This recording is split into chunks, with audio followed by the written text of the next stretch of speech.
Alarobia fa efatra amby-roapolo ny volana febroary 2024 miarabanao tompo lasy tompo avy manaraka ity fandarina miara-manonja eto amin'ny MBS fahitalavitra sy radio ary ny fa onjam-peo ny radio mada ity dia misaotranao ihany koa izay manaraka izay mifandaran'izany eto toerana sy any ampitan-dranomasina miaraba sady misaotra andreo namana teknisianina izay miaraka amintsika ao ambadika ao tarihany namana fahalera mananarivo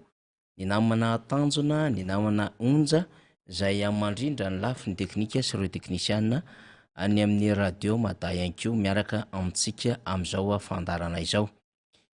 ny endrikendriky ny fandarantsika taky mazatra satria alarobia androany dia hiaraka amintsika eo Andriamatora Kotondrina Motarson Alleloia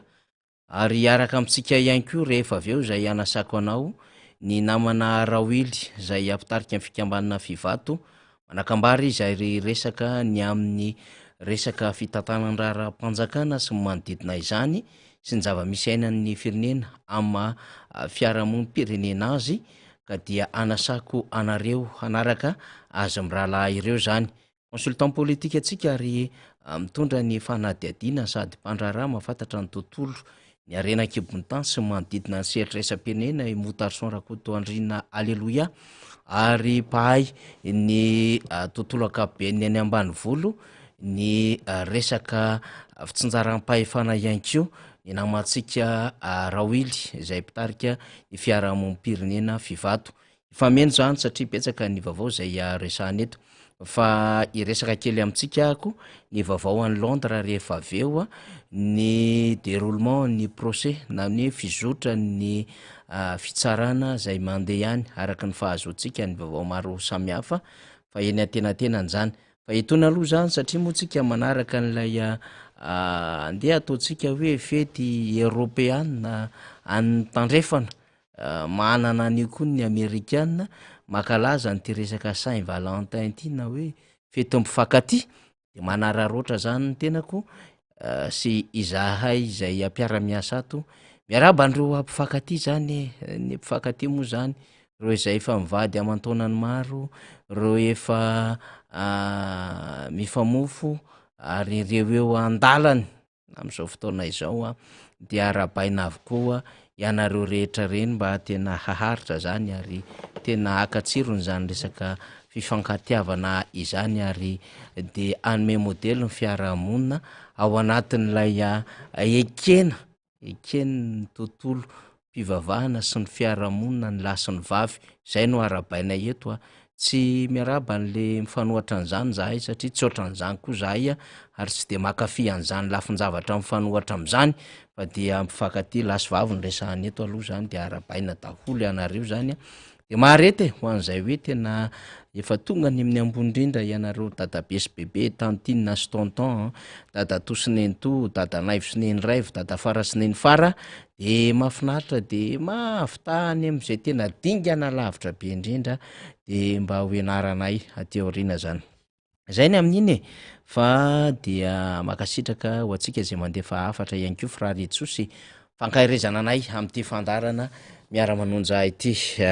betsaka hoy ny vaovao zay horesahantsika ato anatin'zao fandaran'zao fa itony aloha sika de makaherina namana ny faritra tsinanany nosy ny tany analanjorofo sonerano vongo fenerive-est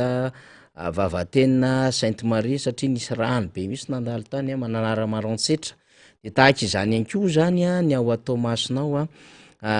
mbola mikijany orana ary hatramin'ny maly fakomaly tambadika maraina moa zany zay volaniko zay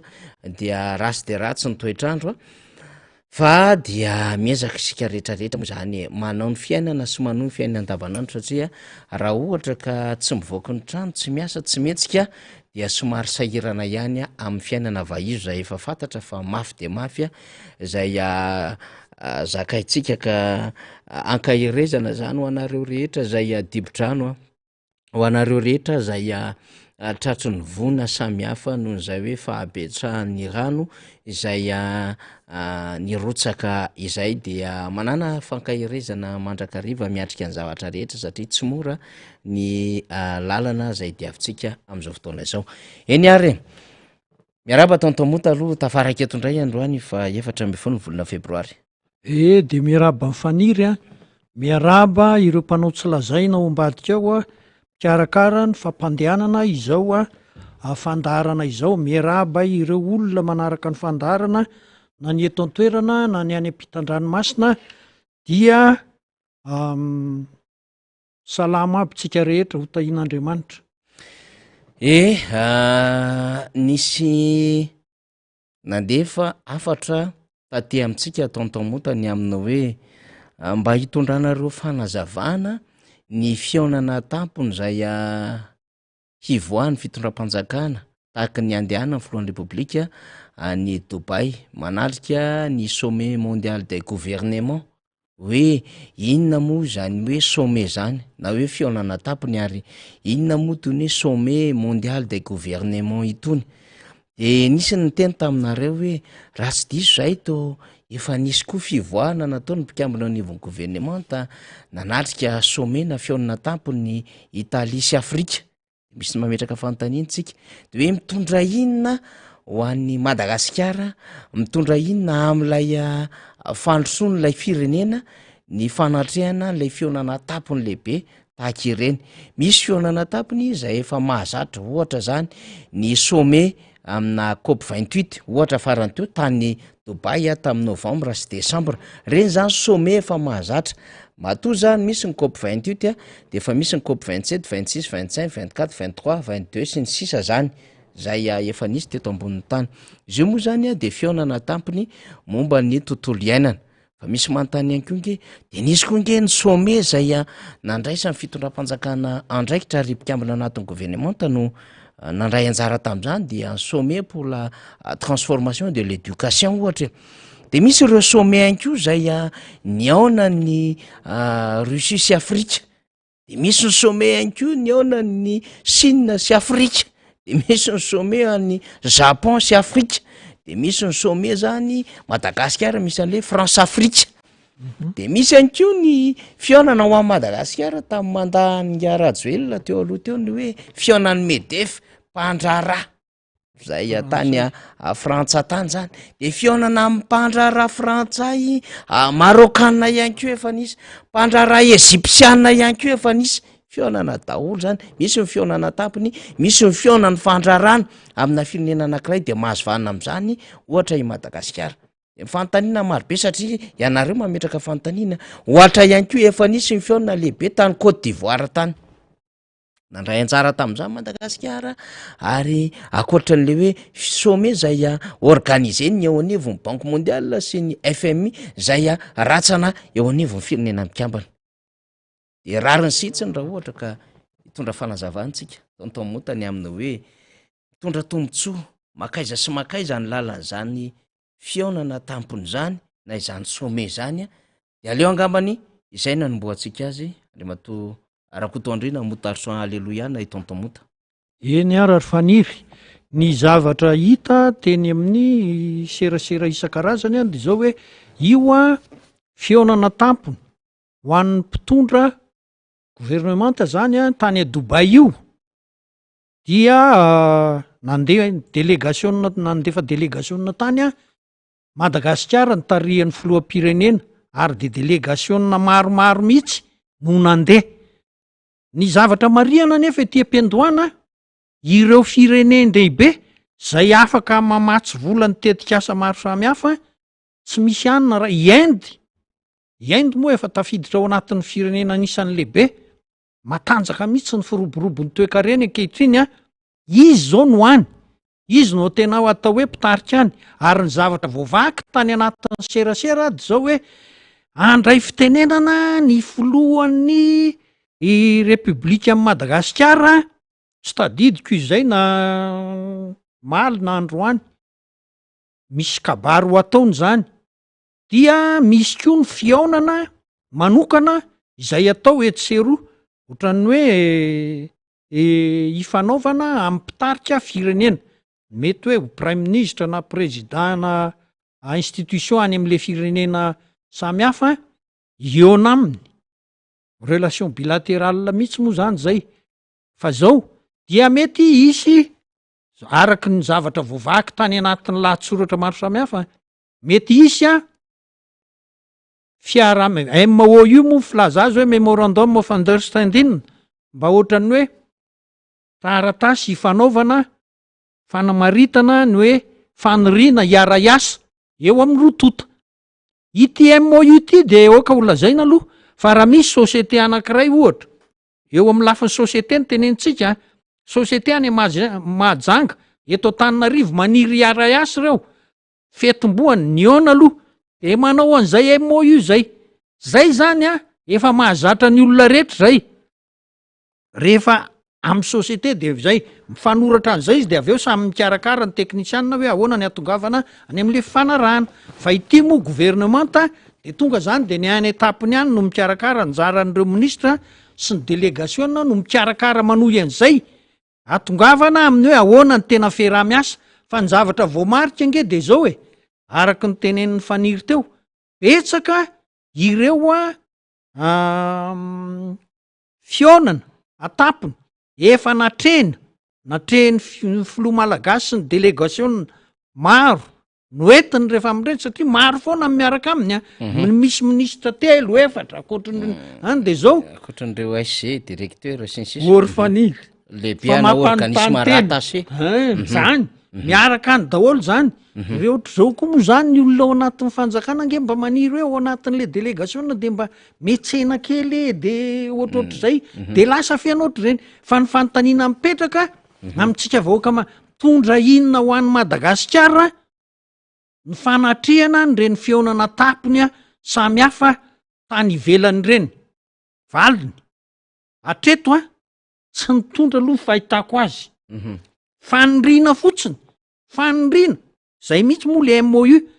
fanirina iara-iasa no ambaran'ny rototam-panao sonia ao anatin'le taratasy fa hoe tonga eo amin'le fiaraha-miasa satria rehefa anao an'le fiaraha-miasa nge zany mila mifampatoky aloha ny rotota sy ny etsetra de fombafomba rehetra fombafomba fisainana ao amin'le firenena anankiray ny fomba fisainan'le firenena andaniny sy akilany a mirafitra manaraka an'izay a le MOU ka zao tohatra ny teto amitsika tohatra ny tsita zay tena faniry moa afaka namarina an'izay hoe de nisy ny vaingana za aloha tsy mahita ary faniry a atreto ny communication aloha betsaka rehefa any toerana sy rehefa tongeto fa eo amin'le resaka fanohizana an'le izy zany hoe de iny suiten'lay fionana tampony zany a de mety misy ohatra fifanarahana fiara-miasa tonga ty amitsika de mitohy am'le mety fifanaovatsony raikitra am'izay a asa protocole d'accord a de mety misy an'le mission zay avany am'le firenena zany na le inona moa zany la iraka avany am'lay fiara-miasa ro ohatra hoe multilatéral zany banque mondiale na FMI de sisy mamariparitra an'le zavatra ho atao rehefa aveo ohatra tsy de tena mahita soitiny tsika zany fa de hoe betsaka le délégationna mivoaka rehefa mivoaka le délégationna dia mazava ho azy manaraka an'izay ihany ko zany a lay famoana zany a lay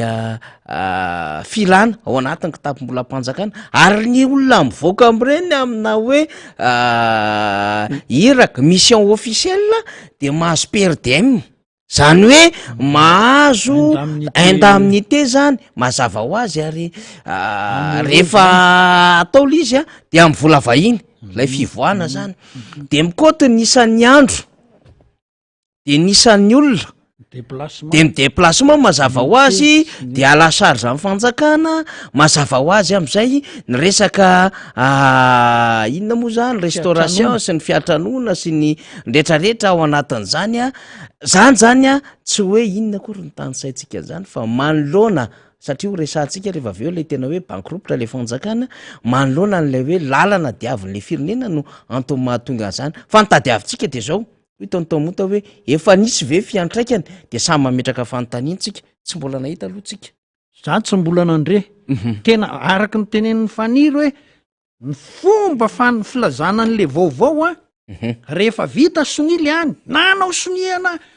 fiarah-miasa sy mbola fiarah-miasa nefa le natao sonia fa fanirina iara-iasa samy mbola be de be ny elanelana zay fanirina be de be ny elanelana zany a de nijanona teo amy fanirina de teo zany ny raisintsika menakavy nandrevirevy fotsiny tsika moa zany tamin'ny hoe hotoyany a dia tsy de nitondra anakay zany ny fandaniana nefa vola eo no aloha fa tsy hoe anina ka ny tiana olazaina am'zany a raha hoarina am'le fandaniana ny tranga sy navoaka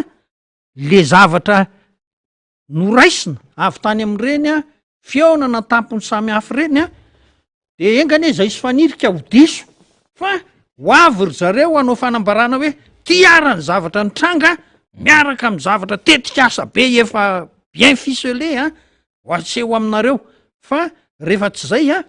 de tohatra ny makany marina ihany ny tenenina isy faniry zany hoe zay tsy mahita hatram'izao fa nijanona ho fanirina ny zavatra rehetra nale tany avelan'ny tany tsika moa zany miandro mafy mihitsiny zany a ny hoe COP 28 sy ny sisa reny moa zany matetika mba misy kely satria reny mba misy ohatran'ny hoe fangatahana zay tokony ho anjara ao anatin'ilay hoe satria raha misy zany a tena projet tena andaniny zao tontolo zao vola de ny resaka fiarovana ny tontolo iainana sy ny resaka fahasalamana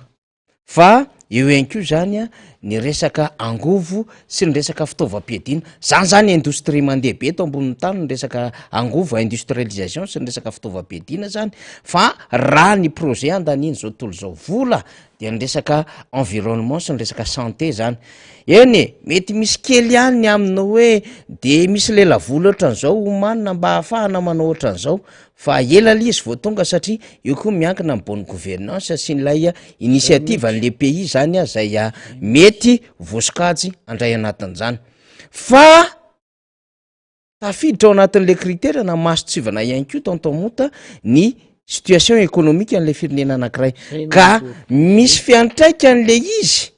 am'le fiara-miasa mamparisarisa an'le mpandrarasy le firenena zay iara-asa Madagasikara satria ny tarafiny rehetra voalohany indrindra eo ambany sokany ny information na ny renseignement financier io na ny renseignement fiscal io na ny renseignement économique antoy ny business ohatra momba ny Madagasikara de tsy gakitsika raha ohatra mandreny amin'ny hoe notapahany banque européenne d'investissement mety ho fanampiana amina lafin-javatra ohatran'izao na hoe tsy nandray anjara amina fiaonana ohatran'izao Madagasikara satria tsy mety ho concerné na tsy impliqué zany hoe tsy voakasika na tsy nampidirina zay manko le concerné sy impliqué tsy voakasika sy tsy nampidirina Madagasikara satria dia matroka sombre ny resaka fitantanana ao aminy nanana olantsika tontomota fantatra tamina communication samihafa ny amina hoe tsy anisany ny sitraka sy hoe mbola miazoazo am'ireo famatsim-bola samihafa sy fiara-miasa am'ireo relation multilatéral Madagasikara tatoato zay mihitsy ny zavatra mitranga mantsy ry faniry a misy angeny zavatra efa en place efa mahazatra marina aloha fa tsy hoe isa taona le izy fa ohatra hoe tamin'ny taloha reny hoe Lomé 1 2 3 de zao niova hoe samoa ny Union européenne manao an'izay misy fifanarahana tao a amin'ny tany ACP Afrika Karaïba Pasifika mikasika ny hoe jony mikasika amin'ny hoe fambolena sy ny sisa dia manome fanampiana ny Union européenne mba hoentina ho tambiny amin'ny fifanarahana atao amin'ny zareo misy a zavatra maro samihafa efa en place ohatran'izany a iarahana am'ireo a mpamatsy vola tsy voatery ny Banque mondiale sy ny FMI ihany fa na ny japonais na ny amerikana ny AGOA reny ohatran'ireny forme ohatran'ireny zany a efa misy ny zavatra ohatran'ireny ary ny fitantanana an'ireny a tokony ho atao ara-dalàna tsara mba azahoana hoe mitoy a le famatsim-bola manatrika ny fivoriana eto seroa fa zao ny zavatra tena marina dininy tenen'ny faniry iny hoe misy screening inona ny misy sivana apetraka fantatry ny olona eo am'le firenena zavatra mitranga eo am'le firenena mivoaka ho fantatry ny olona rehetra de raha ohatra hoe Madagasikara ao anatin'le anina de apetrany eo ny information politika ekonomika sosiala momba ny Madagasikara ao anaty melohan'le hoan'ny mpivory rehetrarehetra io no apetraky ho fantatry ny olona ka eo mihitsy mahatonga an'le zavatra hoe manalasala maninona ianao no hoe tsy eligible itsony a na hoe tsy natao a ho voakasika itsony a ao anatin'le fivoriana anomanana ny fiaraha-miasa azahoana famatsim-bola etseroa dia satria ny vaovao mitranga ny information moa zany e vaovao moa hoe renseignement etsetratsetra fa ny information mitranga ao anatin'ireny brochure reny matetika tsy mamparisika ny olona tsy mamparisika ny olona anao fiaraha-miasa amin'ny Madagasikara milaza aminareo a fa na hoe lafin'ny politika fotsiny ary hoe ohatra zany lazaina mizavatra mitranga am'izao zany a marina fa hoe nanao programme de gouvernement ny prime ministre teny amin'ny assemblée fa iza mamaky ny zavatra nataon'ny fanjakana malagasy a tsy mahafantatra tsony hoe fanjakana sosialista ve io fanjakana io a sa fanjakana morona amin'ny fanalalahana fa ny zavatra mitranga tsy mifankahita tsony tsy mifankahita tsony satria maninona de ho azavaina aminareo ao zay rehefa aveo fa tsy mandeha arak'izay tsy mandeha am'izay laoniny tsy misy zavatra mirindra zavatra mitranga am'ty firenena malagasy ty zay ny mahatonga mifaniry miteny hoe rehefa jeren'ny olona amin'ny masotsivana samihafa ny vaovao mahakasika amin'ny Madagasikara dia sanganena ny olona nao fiaraha-miasa amin'ny Madagasikara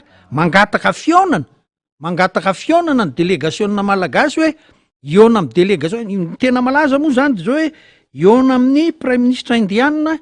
ny filoha pirenena malagasy ny filoha indiana zany a de matetika filoha amerikana ny tena miara mivory aminy zany ny lanjany eo amin'ny sehatra iraisam-pirenena marina fa hoe betsaka ny teratany karana mampiasa vola tia Madagasikara sy ny sisa fa ny zavatra mitranga eto Madagasikara tena hoe manao toy ny business ozy fitenena ampiasa vola tia Madagasikara eto amin'ny fanjakana tsy tandalana fanjakana tsy mangarahara be kolikoly sy ny zavatra manahirana maro samihafa no miteny azy a ahoana moa no ahatonga ny olona ampiasa vola eto ny sécurisation ny investissement ny a mampisalasala be ihany fa toatra mitady tambiny a ny olona ao amin'ny fitondram-panjakana sasany a tsy voatery hoe le hatrany hoe ny filoha na ny ministra fa na ny aty tena eny aty miditra amin'ny bureau-mpanjakana ianao a de efa hafahafa sady ny fomba fiasan'le olona sy ny hoe ny fomba fanaovana ny taratasy ilainao zany rehetrarehetra zany mitambatra mahatonga an'le hoe sahirana ny olona mieritreritra hoe anao zavatra any Madagasikara ve alao enona ny faniriany malagasy de manao soniana MOU izy ino mo fanehoana ny faniriana iara-iasa eo amin'ny rotota de enono zay de mety soratanao daholo hoe zao ny heverina atao zao ny kasaina atao zao ny kasaina atao fa miaino izy aloha fa rehefa mbola tsy mipetraka ny fepetra rehetra atongavana am'izany fiaraha-miasa zany ara-dalàna mazava ny sehatra anaovana an'izany a mazava ny lalao eto Madagasikara hoe afaka mampiasa tsara ny volanao ianao a amin'ny fomba ara-dalàna voaharo a araky ny tokony ho izy a dia mazoto ny olona fa raha hoe ny olona any atsimo be debe ny matin'ny anoanana diteny ianao hoe andaotsika hanao zavatra usine be any atsimo ohatrany tsy de mirindra loatra zany ko le olona ho ampiasaina ara mbola kere ozy ny fitenenana ahoana no no ampirindra an'izany fa de zay ny tenenina hoe tsy ao tsara le zavatra le fitaovana ampiarana n'le politika fitantanam-panjakana eto Madagasikara tsy ao a transparence bonne gouvernance ny transparence ny anti-corruption tsy ao zany tsy mipetraka mazava zany e ary zany ange efa hatramin'ny etomboany tamy 2018 ny hoe tsy mipetraka e de hoe zana apetraka de zao lasa any amin'ny some ianao a eritreritra anao fifanarahana anasony faniriana iara-iasa amin'ny firenena etseroa ahoana ny fomba hatongavanao am'izany a raha izay ny zavatra mitranga eto amin'ny firenenao fa tsy mamparisika ny olona raha mbola izany fa mila fanovana zay angamba ny tena feny anambarana an'izay e tsy ny fanatrehanao ny hoe fionana tampony etseroa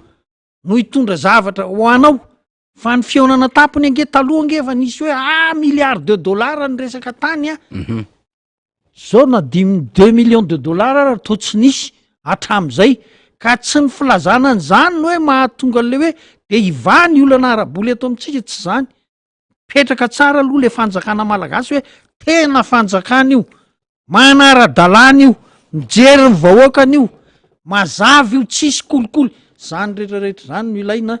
zay vo afaka miroso tsara ny olona mpiasa vola eto iny ary ilainy zay fanazavana zay sy fanadidina zay zany a mba ahafantarantsika tsara ny amin'ny hoe manara-maso tsy ny gouverne tsy ny assemblée nationale ihany manara-maso fa isika eto amin'ny fandarina miara-manonja ihany koa dia manara-maso ary anisan'ny akafizanareo sy itiavanareo nyty fandarantsika itya izay ateboka fampahafantarana ny zava-misy izay eo amin'ny sehatra iran-tany indrindrandrindra amin'ny déplacement na ny fitsidiana sy ny fivoahana ataony mpitondra malagasy mba tsy ho fandanindany mbola mpanjakana fotsiny zany rehetrarehetra zany fa isy vokany résultat makaty amin'ny vahoaka mba tsy hoe faly fa voaka nahita firenena ary nahazo an'ilay andamin'ity reo tompona ndraiky mpanjakana zay ianao vahoaka miaino anay tontomoty io no mandoy izany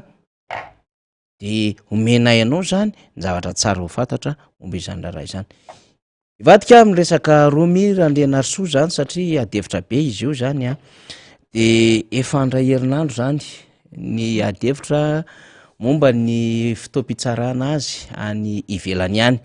lavalava le izy satria mbola betsaka ny zavatra dinihana sy hoenona sy fakafakaina ary anaovana fanadidina amin'ity raharaha ity raha Romiandrenasoa moa fantatsika tsara zany fa izy de atale ny kabinetra n'Andriamatoa Iany Rajoelina tamin'ny mandat teo aloha zany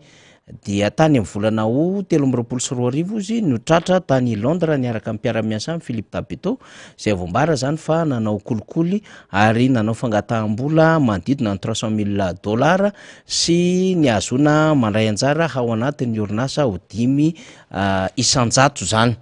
ka mitohy satria ao anatin'le procès na le fitsarana amin'izao fotoana izao ny any Londres efa herinandro mahery zany zay de ambarantsika zany a ny tamin'ny tranga omaly zany ny tranga omaly a de nisy ny fiainona ny audio farany zany hoe le feo tratrange le feo hoe de akamandrika koa ty raharaha ty satria ny piégeny teo anivon'ny James Field zany a Romiandrenasoa sy Philippe Tabito de rehefa mipiezendry zareo izy dia misy an'lay mpiasa ny NCI National Crime Agency zany mody natao hoe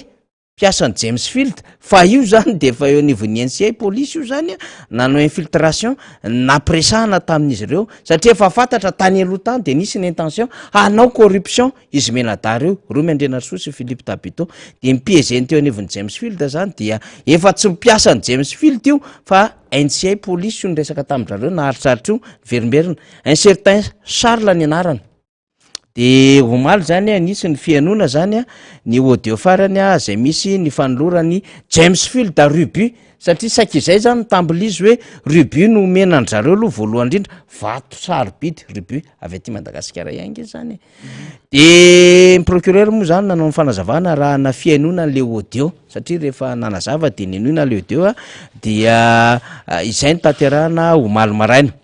de tao anatin'izany audio zany de entsara i Charles izy moa zany Charles le niteneniko infiltration avy ny NCI zany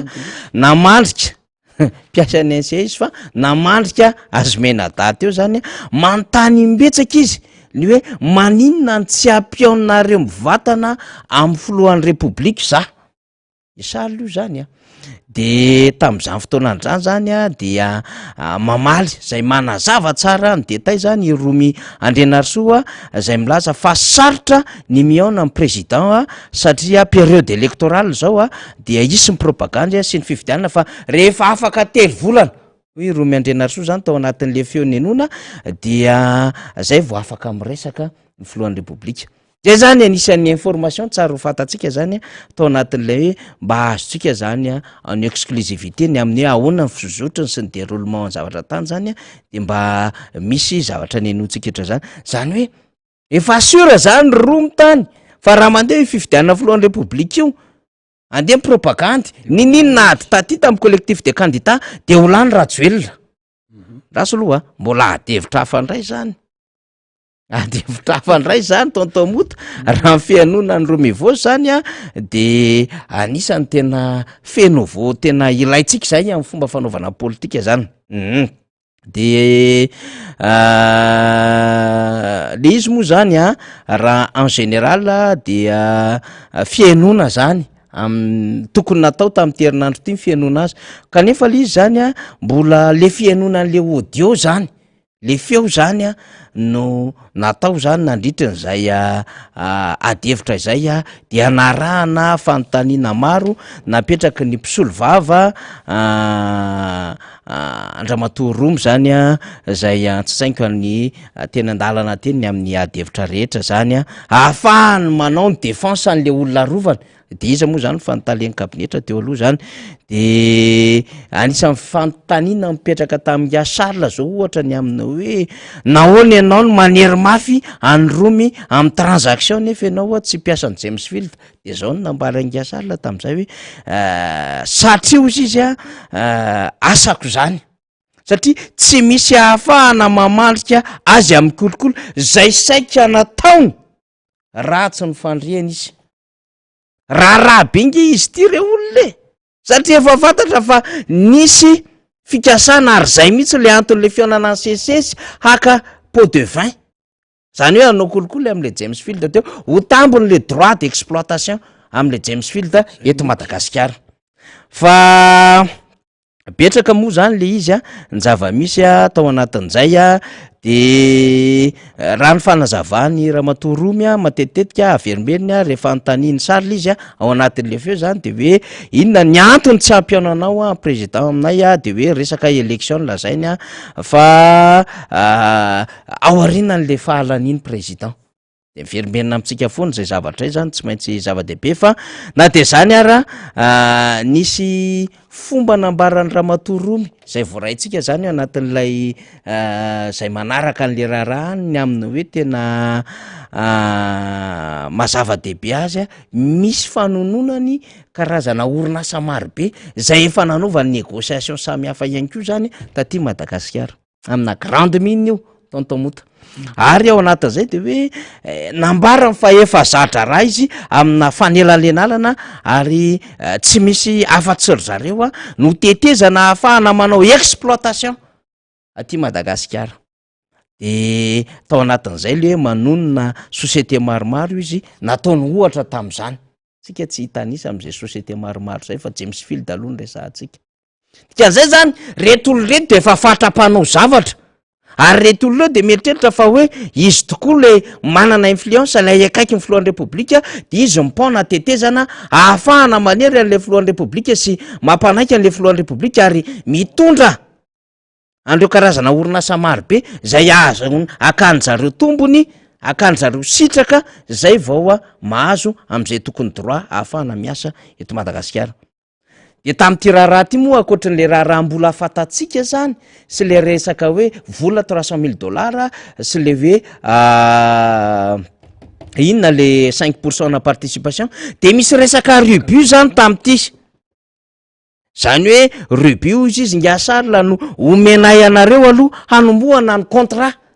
de iny contrat iny lay lava be ny adevitra tamin'iny a de misy namboarina de misy ny esorina de hoe bon io ary ny fanekena eo am'le fiara-miasa ny zareo ary nisy fananganana karazana orinasa mihitsy ara tam'izany a contrat izany de zay zany tsara ho fantatry ny rehetra izy io moa zany a raha nomaly a nanomboka tamin'ny 10 ora sasany tany a Londres tany a de niato ny fitsarana tamin'ny ray sasany a tsara ho fantatsika daholo zany a de ny reprendre kely indray izy a tamin'ny 2 de ny farana tamin'ny 4 sasany zany a zay fitsarana izay raha ny fantatra zany de hoe mety tsy voafetra ao anatin'ny 15 andro ity procès ity fa mety mbola hitoy herinandro anoany zany satria mbola matevina sy matanjaka be le adevitra momba ity raha na kolokolo goavambe teto Madagasikara ity de hitantsika eo mariny satria mizotra le adevitra de izay ngamba nitondrana am'izay ny fanazavana tontomota zary faniry mamela ianao ilaza aminao zavatra hafahafa mihitsy am'ty resaka raharaha ty fa izao zavatra adevitra rehetra mitranga any Londres zao eto angamba tsika vahoaka malagasy raha manaraka izao fandarana zao dogaga fa ny zavatra nataon'ny Romy Voice sy ny namany a zay ampangana azy any amin'ny fitsarana any Londres am'izao de nisoratany zareo ao anatin'le code minier vaovao nisoratana zany hoe natao officiel ahoana tsara le izy tontomota io zavatra rehetra ny tenenin'ny Romy Voice io le hoe maka 5% ao anatin'ny petrabola am'izay société manao exploitation maka fanapaha-kevitra avany amin'ny mpitondra fanjakana amin'ny azahoana manao fitrandrana na tsy eto Madagasikara sy ny antony nisoratana any anatin'le code minier vaovao io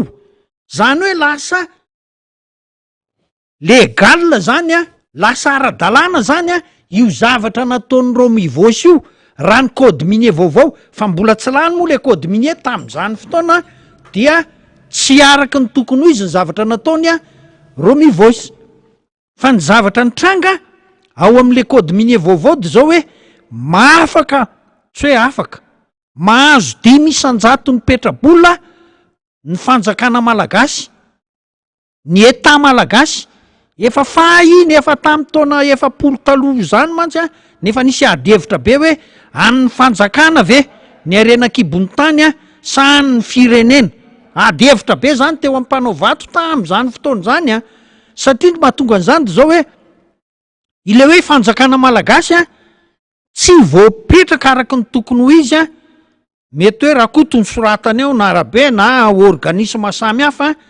fa le hoe firenena malagasy mantsy mety mazava ny an'izay de ohatra hoe ataony hoe any amin'ny banque centrale no mandray ny anjarany sy ny etsetra otrohatra zany e fa tsy hoe zany akory zay adevitra be zany ho tam'izany fa zao zany a de efa natao hoe 10,000 mipetrabola amin'ny fanjakana malagasy ary rehefa aka-permis le olona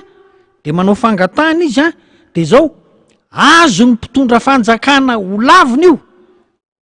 marina aloha hoe teny fotsiny izy hoe décision-ny mpitondra fanjakana ny mamena io any amin'ny farany zany satria raha ny fomba fanao hatram'izay de zao hoe makany amin'ny cadastre minier ianao a mameno ny ato tantaratasy ianao milaza hoe tia ny faritra ilaiko a de raha ohatra mbola tsy nisy tompony le faritra ilainao de mikarakara ny taratasy ianao de azonao le izy, tsisy idiran'le ministra, tsisy idiran'ny prime ministre, tsisy idiran'ny filoham-pirenena ny amin'ny fanomezana anao an'io permis io hatram'izay hatramy 2003 zany teo ny tomboan'io cadastre minier io tsy nisy idiran'ny mpitondra fanjakana fomba hazahoanao permis fa am'izao lalàna vaovao zao dia napetraka hoe azo ny mpitondra fanjakana atao ny mandat ny fanomezana na fenonao ara le atota taratasy tsy misy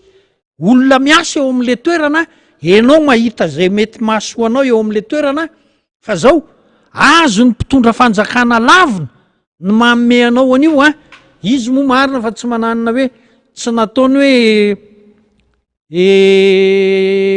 hoe tsy valiana hoe amin'ny teny tsy valiana fa dia mamoaka avis motivé izy ohatra fa ny avis motivé fantatrareo ihany fa azo atao daholo zao zavatra rehetra zao mba tsy hanomezana an'le izy anisany mety atonga an'izany tsy fanomezana zany hoe ny mpandrara tsy manome tambiny mazava ho an'ny mpitondra de mety mihitsy koa le fangatahana tsy mahazo an'le fangatahana fa de tsy mahazo valiny fa de tafapetraka eo inona ny tiako resahana am'izao raha romivoisy zao raha zao zany izy ny nandeha dia nylazatra zareo ara-dalàna nge zany fa zavatra misoratra ao anatin'ny code minier nge zany de tsy nisy le hoe corruption lasa tsy nisy le hoe olana afa-tsy hoe eo amin'le fanomezana an'le permis fa iny tsy miresaka an'le tambiny zany ao anatin'le code minier fa hoe azo lavina iny ary inona zany le zavatra mitranga miova tanteraka fomba fitantanana ny arenan-kibony tany zao mpitondra ny fanjakana ozy ny tompon'ny arenan-kibony tany zay moa efa tsy de hifanarahany rehetra zay dia maka tambiny tsy hoe tambiny maka 5 isanjato ny petrabola ao anatin'le société fanjakana ary 5 isanjato tsy mahazo mieny io ohatra zany misy reny volan'le société hoe 100 millions de dollars 5 isanjatony 5 millions de dollars raha miakatra 1 milliard io petrabolan'le société io de tsy le 5 millions de dollars tsony mipetrabola fanjakana ao anatin'le anina fa miakatra 5 isanjaton'le 1 milliard de lasa 50 millions de dollars zay tsy mitondra ariary nefa le fanjakany tsy mitondra ariary izy ao anatin'izany rehetra zany fa dia maninona mipetraka izy de mahazo izy ny fitenenana zay le izy dia tsy corruption tsony le hoe zao fa lasa ara-dalàna daholy zay ny manahirana am'le izy iny manko tonton mota zany raha ohatra lany zany de mametraka mazava tsara am'le hoe au nom de l'état zany tena mazava tsara zany le 5 isanjato anjaran'ny fanjakana fa ity tany Londres ty le Jamesfield dia intitut personnel amin'ny anaran'le olona manokana ngeny nangatany zahay zareo ane zany de hoe ahoana ny fomba anoratana anareo any de zay nisy n'le karazana orinasa zany fictif vesa inona ahafahana mampiditra anjareo anatin'le 5 isanjato zay le mahasamy hafa an'le adevitra zany zay le hoe risque na corruption sy lay vola mbola nisy adevitra nge ty resaky ty hoe omeo 10 000 $ avy zay na hoe tokony andray 10 000 $ avy reto olo reto izy io nge efa nandeha be le adevitra efa nisy fionana maromaro mialohan'le mois d'août 2023 le nahasamborana andry zareo reto mbola sombony kely ny zavatra andesahanay tamitsika teo fa mbola lavitra be ty adevitra ty mbola hoito le audio le feo le tratrany Charles zany io lay piasa ny NCA fa tsy piasa ny Jamesfield fa infiltration nalefa ny Jamesfield io reto olo reto ankonga misokatraka fa mbola tena hoe tena mpanao négociation internationale fa azo lazaina zany hoe tena enjana ao anatin'io mbola misy an'le hoe tena nisy karazana conversation marobe conversation électronique mail WhatsApp sy ny sisy reny zany mbola ketrehana daholo reny sy le hoe inona ny zavatra andesahany reto olo reto par rapport am'reto société ny tonotonono raha matoa reto koa any mavesatra be le izy fa zao le mpanoana an'le fitondrana moa zany zao aty Madagasikara ny anazy de zao ny fomba fanadiovana tena laseny le romy Andrenarsoa laseny tanteraka fa zao ny anazy ny zavatra ataony amin'ny communication lefa deniana etseroa tsara ho fatatsika avoaka sy mpanaraka amin'ny fandala zany de zao ahoana ny tsy impliqué nanga filohan'ny repoblika ao anatin'le raharaha de zay ny communication ataony hoe tena tsy sidira ny filohan'ny repoblika io tena tsy zao io tena tsy zao io fa adiny foana le hoe itinge dirikabe tao amin'ny présidence de mbola tsy maintsy voakariko anatin'ny ty adevitra ty daholy ny resaka passeport nandehana ny tany ny billet nandehana ny tany ny frais de l'état ve à titre aninona nandehana ny tany ny séjour ny tany izany ny antoko azy ahoana ny communication rehetrarehetra tam'zany de aiza sy amin'ny fomba am'izay no impliqué le état le institution am'izay fotoana andro zany mbola be da be zay ny tiako tenenina hoe somary lava le izy fa zay azonay zaraina aloha ny zarainay amitsika fa izany tenin'ny tonton Mota izany zany de aza lazaina hoe efa tokony amperitreritra kely ihany amin'ny hoe misy vola betsaka tokony hiditra anatin'ny kitapom-bolam-panjakana fa na very io amin'ny alalan'ny blanchiment na capitaux na very io amin'ny alalana mauvaise gouvernance na very io amina resaka corruption ngeza be tonton Mota zay mihitsy ny zavatra mitranga any Londres ny vakiko aloha zany ry faniry de zao hoe fa ny tribonaly anglisy manao hoe marina aloha hoe tsisy idiran'le filoham-pirenena treto satria manam-porofo an'izany mantsy ny tena manahirana ao anatin'le izy ry faniry satria tsy voateny mihitsy izy naniry iona taminy reto anglisy tsy tafahoana taminy sarotra be ny teny hoe satria miteny Ramatoromi de zao de mijanona eo fotsiny aloha atreto aloha izy tsy mahakasika azy zao raharaha zao zay fa ny zavatra tena tiana tongavana de zao zay foana nge le mahatonga le resaka ry faniry hoe ny tena mampivoatra nyty fireneny ty aingana de ny fitantanana araky ny tokony ho izy ity fitrandrahana renan-kibony tany ty fa rehefa mivilana io tsisy mandeha araka zay ho izy ny zavatra rehetra fa io ihany mamorona asa be mampitombo ny infrastructure be eto Madagasikara io Moramanga Tomasiny io ohatra hitatsika io ho antaniko aminao mihitsy zay rehefa aveo tonton Mota fa ho faraparanantsika le resaka rony fa ho antaniko aminao surtout le resaka pont Mangoro fa faraparanana aloha zay d'accord ka de zao zavatra tiana ho tenenina aminareo zany de zao hoe tsy mbola mijanona eo ty fanadeadina any Londres ty fa tena mbola mikezaka mikaroka zay vaovao rehetra tokony ho fanampiny satria betsaka ny zavatra ny tontonon'ny Ramatoromi moa tao anatin'le zavatra de manokatra fanadihadiana sy adevitra indray reny zay manjary mananina lava be le izy de ho hitatsika moa ny toyany fa dia etotsika mahita izy eny ary nambarako ty tonton Mota tam'le hoe fiara-miasa amin'ny any ivelany zay moa ny antom-pisitsika am'ty fandaran'ty ary zay koa mahasarotiny atsika tsika zany teo de nanazavany le resaka hoe déplacement any ivelany satria zany nge nanenjehan'ilay mpitondra fanjakana am'izao fotoana zao fony mpanohatra izy ireo tamy 2015 16 17 an'le fitondram-panjakana HVM hoe mivoaka de hoentina daholo mivady amanjanaka le filohan'ny repoblika matentsika misy tam'izany fotoana zany le matoy rajonary mampianina sy ny vadiny sy ny fianakaviany sy ireo mpiara-miasa aminy fa hoe tsisy vokatra mihitsiny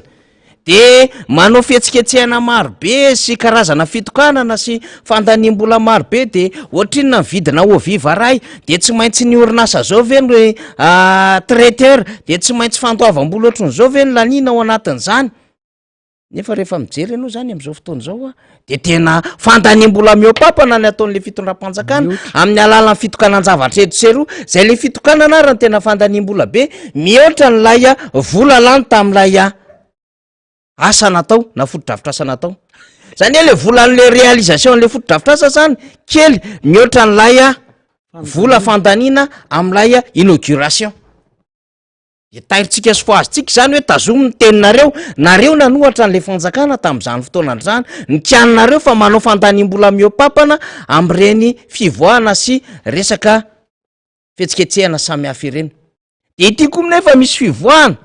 de mitovy am'izay fandanimbola be tsy toko tsy foroana kanefa tsisy resultat fa ty tsy ho tenenina koa rehefa manao fitokanan-javatra reto olona reto surtout misy fiara-miasa bilateral le izy amina firenena samy firenena de ndraindray takona le firenena de itsika tamin'ny herinandro nanazava teto hoe inona ipoany mangoro sy any tsapazana io fanomezana don non remboursable io nomeny vahoaka japonais amin'ny alalan'ny gouvernementa japonais ho an'ny vahoaka malagasy ary tsy vo io le izy fa efa nisy ny extension porny tomasina nisy ny pc 23 be da be zany fiara-miasa misy ny remboursable fa misy ny non remboursable fa io non remboursable zany hoe vola-boly tsy averina mizara ty tsika resana nefa amin'io satria tsy voazao ny fanjakana japonais ny ary niasa tamin'ny Madagasikara ary zay sisa no any ina moa iaina an'le Madagasikara le fitserana ataon'ny firenena vahiny sisa no iaina an'le Madagasikara fa raha hoe raha vola anaty amin'ny alalan'ny caisse de l'État budget de l'État ahafahana manao fonctionnement sy hoe fonds propre tsisy nininina azo ahetsika tsony eto Madagasikara tontomota zay miresaka an'le pont mangoro ifaniry de apetraka mila apetraka angamba ny tontolo manodidina zay famatsim-bola japonais zay azadiny fa ny orinasa japonais ray no tena goavana ao anatin'ny projet Ambatovy am'izao fotoana zao Sumitomo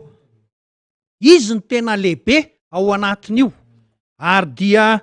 ny asana Ambatovy moa zany mandeha tsara mandeha le izy ary zany no mahatonga ny fanjakana japonais nanome vola any zika efa million de dollars maromaro mihitsy raha tsy ho 1 milliard de dollars akory ary raha ny tambony ho atao fanampiana ho an'ny Madagasikara de misy ny tsy averina misy no averina sina zana-bola sy ny sisa fa zany no mahatonga an'izany fanomezam-bola zany ohatrany hoe tambony ataon'ny fanjakana japonais ho an'ny fanjakana malagasy eo anatrehny fandehanana tsara ny fitrandrana ao Ambatovy zay orinasa japonais tena lehibe ao de naninona ny nataony namen'io pont mangoro izy non remboursable efa nilazaina teo ary ny japonais no nifidy ny orinasa nao an'le tetezana rano marina tokony orinasa sud coréenne nanao an'io asa io tamin'ny appel d'offre fa tsy neken'ny japonais fa ny japonais nanome vola de orinasa japonais no manao azy de Daiwa corporation nanao an'le izy ary heritaona io teo eo de vitany fa raha fanjakana malagasy nareo ngamba miara mahita fa teo ampovoan'ny tanànany Moramanga nisy lalana tsy tetezana leo ampovoan'ny tanànany Moramanga iny akaiky ny banky iny sy ny lekoky iny akaiky ny anina iny ngamba lalana 700 metra roa taona tsy vita napoka ny goudron de ohatrany natao beton roa taona tsy vita ity tetezana heritaona de vita ny Daiwa corporation ary tetezana anankiroa no nataon'ny japonais ho tambiny hoe fiaraha-miasany amin'ny Madagasikara satria mandeha tsara le fitrandrahana nickel cobalt ao Ambatovy zay société japonaise no tena tompon'antoka lehibe ao anatin'izany tompony petrabola ao anatin'izany orinasa izany zay angeny mahatonga an'le hoe tanareo marina fa misy miteny ny olona hoe nareo miresaka an'izany foana hoe ny arenakibon'ny tany atao de mandeha ny firenena profo zao hoe vita le tetezana tsy namoaka ariary ny fanjakana malagasy tetezana anankiroa ny vita vokatra le fiaraha-miasa mandeha araky ny tokony izy eo am'le zavatra tao zay rehetrarehetra zay no mitarika makany am'le hoe ataovy tsara ny fitantanana le fitrandrahana renakibon'ny tany fa zay ny mampandeha an'le firenena mamorona asa betsaka tsy toko tsy foroana ny asa tsy hoe tsy toko tsy foroana zay ngamba tafa ohatrandray fiteniko azy fa PDB na ny hoe développement vertical an'le asa na ny hoe tena asa ao anatin'le projet Ambatovy fotsiny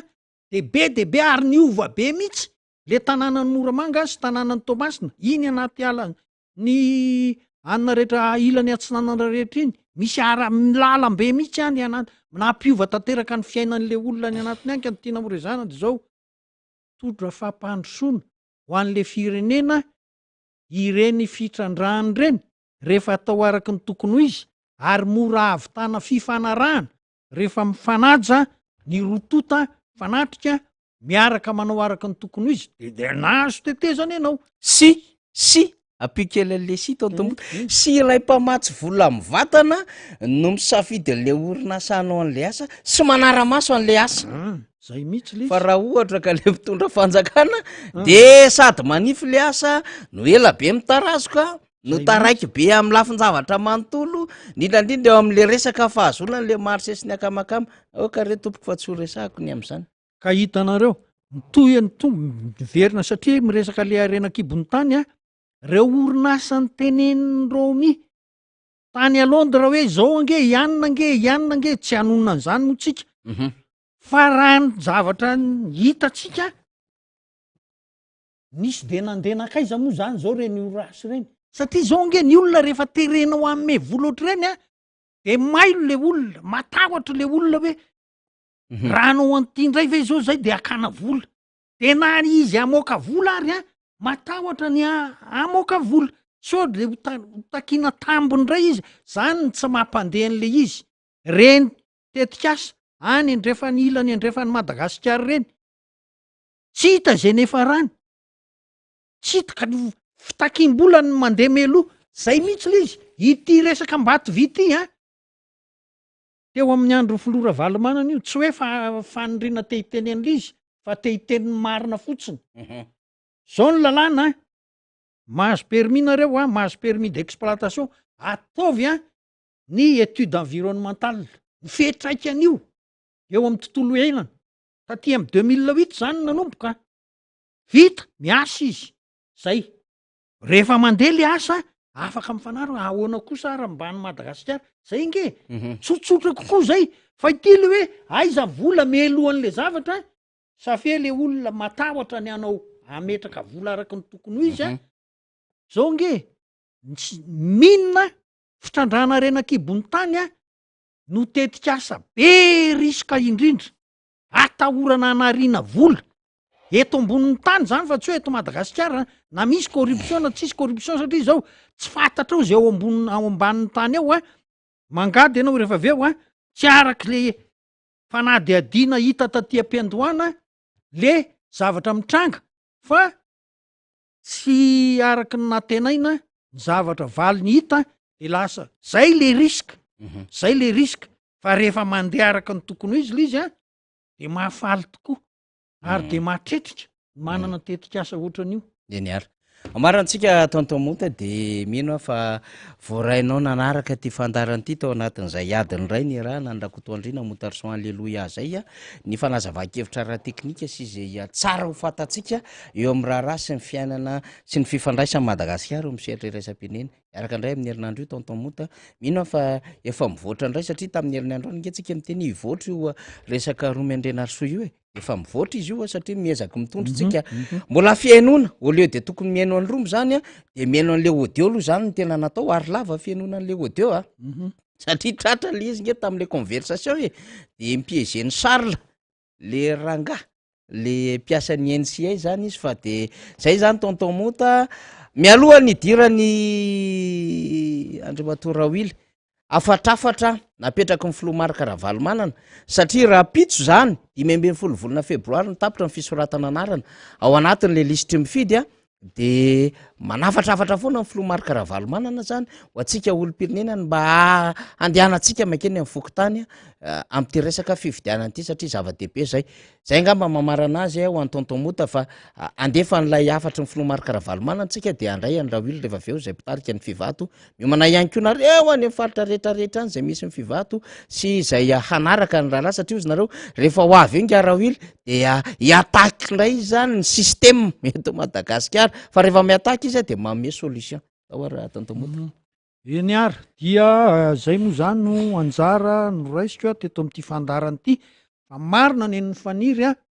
mila manentana kely atsika vahoaka malagasy aza atao hoe reny nareoko nitarika nanao zay de avy eo nareo nanao hoe tsy fidy de tsy rotsaka de manjary aza miady aza miresaka an'izany tsony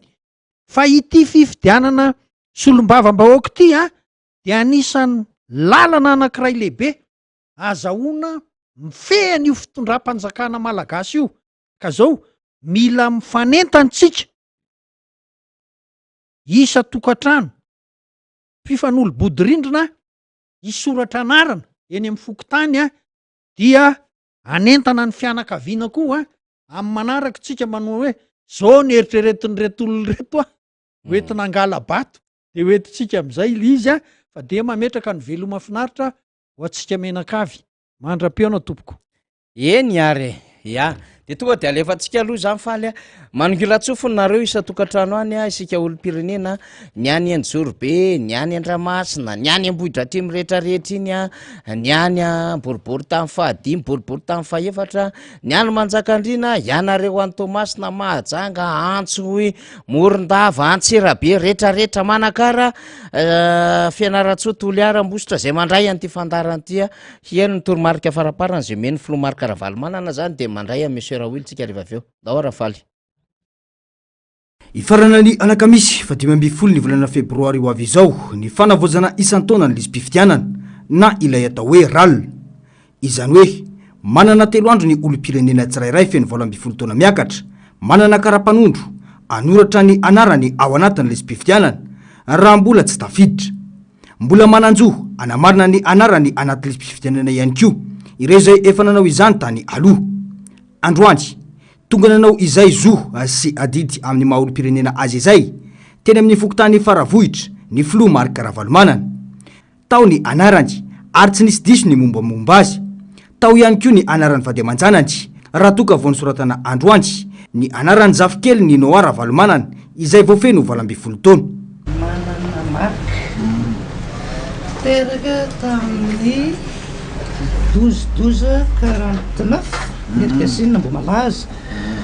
numéro karapanondro 102 541 003 330 tamin'ny 12-12-67 tao mbo malaza ihany zanaky rajaona René efa maty razana manana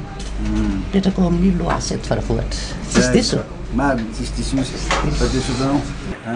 ravalomanana ne rakotony rainy lalao ary velo teraka tamin'ny 3553 tao andravoangy numéro karapanondrony 101 252 029 050 tamin'ny 28 972 tena ino mihitsy zanaky rakotony rainy François efa maty razay ary velo emile eny ary numéro 414 de misy zanako anakay eo anakoroa ie ravalomanana maika tsara zay sy ravalomanana josoa zay alena daholo de misy anakay 412 ravalomanana noa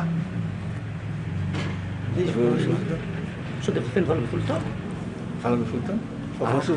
de alefa somaka ty aingana izy maka misokatra anarana fa mbola afaka misokatra anarana mantsy am'izao zava-dehibe hoy ny filomarika ravalomanana ny fisoratana anarana anatin'ny lisy-pifidianana ary ny fanamarinana izany eny amin'ny fokotany verzo ary tsy afaka mifidy ny olo-pirenena iray raha toka misy diso na tsy ao anatin'ny lisy-pifidianana mihitsy ny anarana fifidianana manakaiky vahoaka no atao hoy izy ka ilaina ny fandraisana ndraikitry ny tsirairay tsy afaka ny tsy anentana ny olona satria tompona andraikitra voalohany atao amin'ny tokotiky Madagasikara ary mahafantatra tsara zany andraikitra sy adidy apetraka amiko zany de manentana anareo a fanteny a tamin'ny fambolekazo natao teny merikesina fa mbola mafisika eto ndray fa rehefa tsy tafiditra anatin'ny lisitry ny fifidianana lisy mpifidianana ny anaranao de sahalany reny verzo reny ianao satria sady tsy afaka hifidy ianao a tsy manana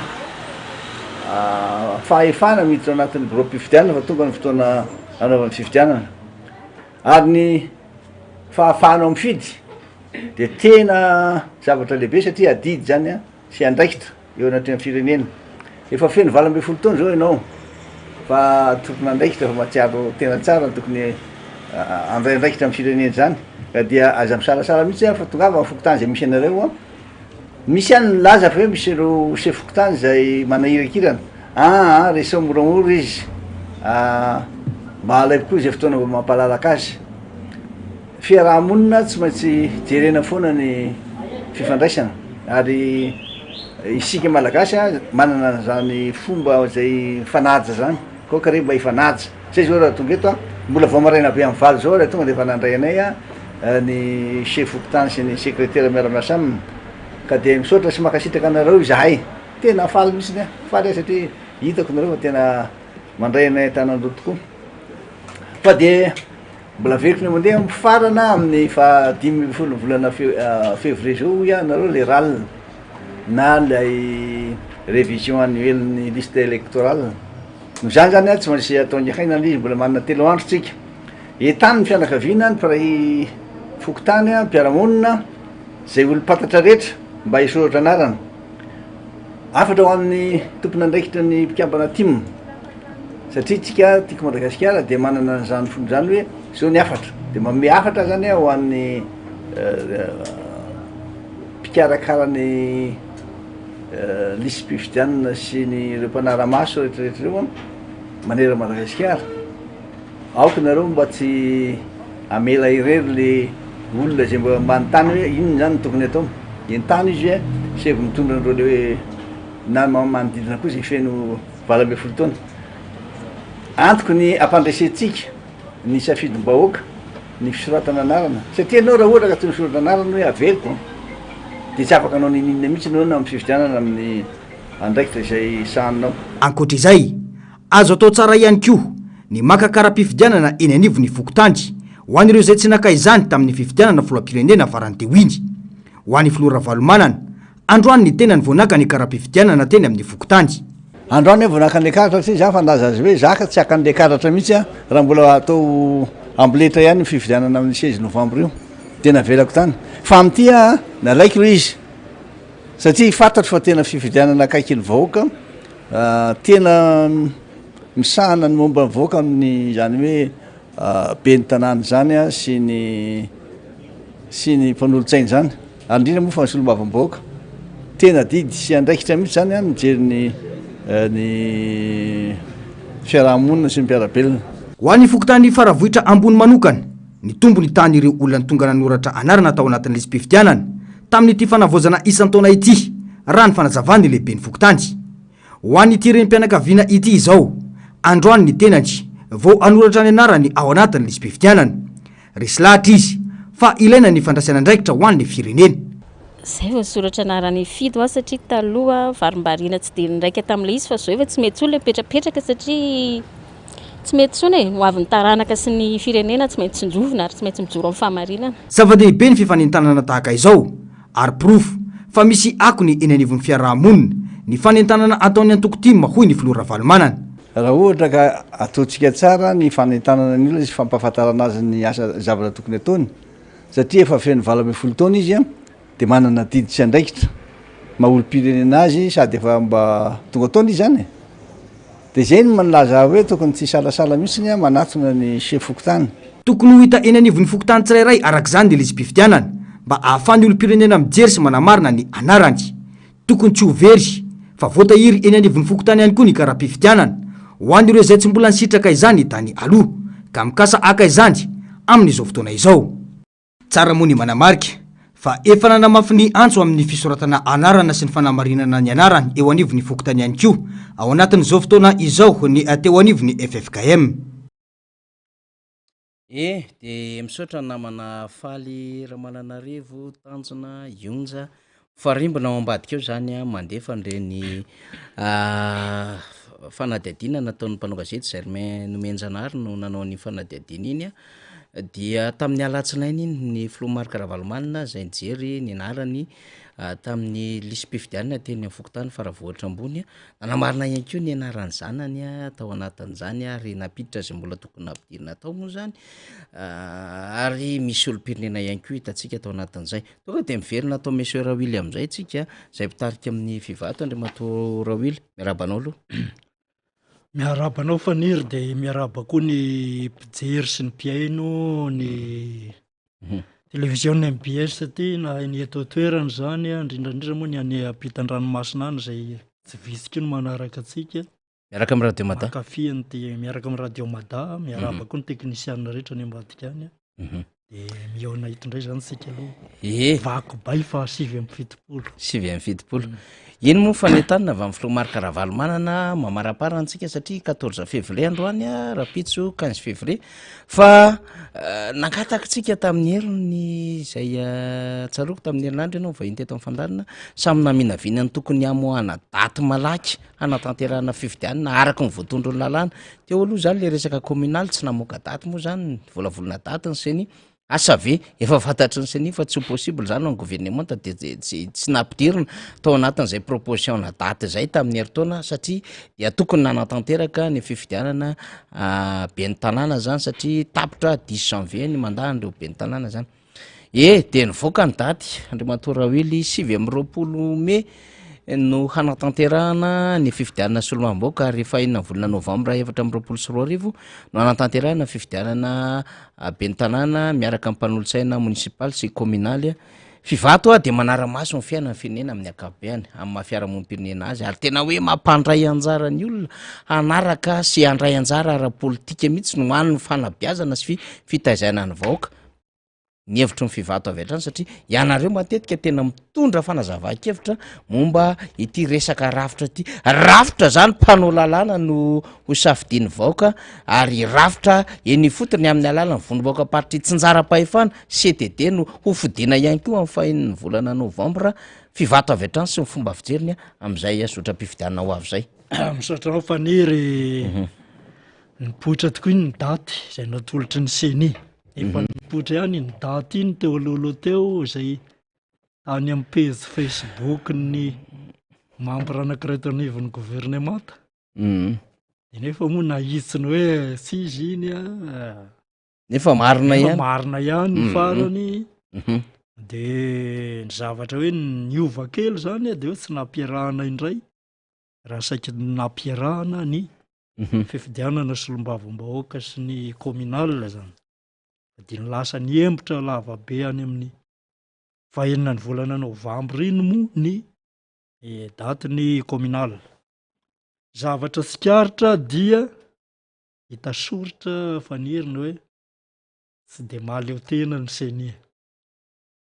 sy azo inona mihitsy zany hoe tena eritreritry ny seni rery ireny tolokevitra taony reny fa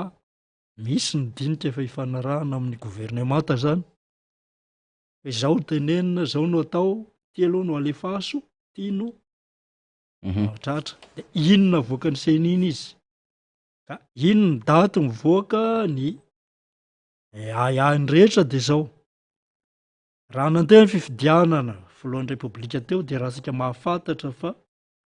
nisy ny recommandation maro be zay nataony na ny candidat mo na ireo mpiara-miambonatoka iresa-pirenena kasika ny lalam-pifidianana na efa taorinina ny voka-pifidianana filohan'ny repoblika aza dia mbola nanamafy ihany ny ireo mpiara-miambonatoka amintsika ireo indrindraindrindra ny amerikanina hoe tokony ho atsaraina ny tontolo fifidianana izay nampitsirotana teo zany tsy nampilamina araka ny tokony izy ny fifidianana filohan'ny repoblika fa ny fanontaniana mipetraka de hoe move zany tsisy nininona miova indray le fomba fanaovana fifidianana fa de izay teo ihany ny teo anahoana ndraikio zany io niendrika io fifidianana io any ny ahihany maro am'izao fotoana zao ao na izany tsy zany moa de fa vonona ny andray anjara ny aty amin'ny akolafo ny fanoerana na dia somary misy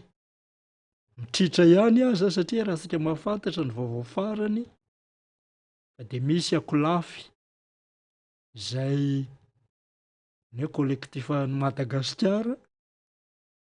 zay tao anatin'le 11 candidat mo 10 moa ny tena izy fa ndray le tsy hita inona ny tena heviny lasa misy 5 zany zao zay angamba mietrehitra fa tsy ady akory ny dikan'izay fa zay ny fomba ny politika zay ny vaovao mafana koa zany zao de hoe ahoana koa ny andron-dranany zay le hoe fisarana ao anatin'ny fiarahana zay enkaneka mao zay zany hoe mba vokatra mba hopaikady ambiazan'ny fanoerana kokoa zany ilay fisarana fa tsy sanatrin' zany ka nomevana indray aneo amin'ny fitondrana zany zay le amy lafin'iny a de fifidianana solombavam-boaka moa zany miandry an'le décret sika satria senisy sy mpanapa-kevitra fa mpanolotra daty ihany de ny andrasany rehetra de hoe ivoaka amy conseil des ministres androany ve nefa moa tao sy toerana ny filohan'ny republika azo atao par visioconférence mahita fomba sa hevitra satria mila 90 andro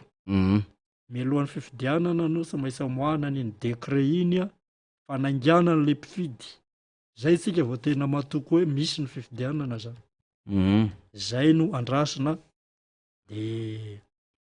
aveo moa azavaitsika hoe inona no ifampitaizana mialohany zany hoe fifidianana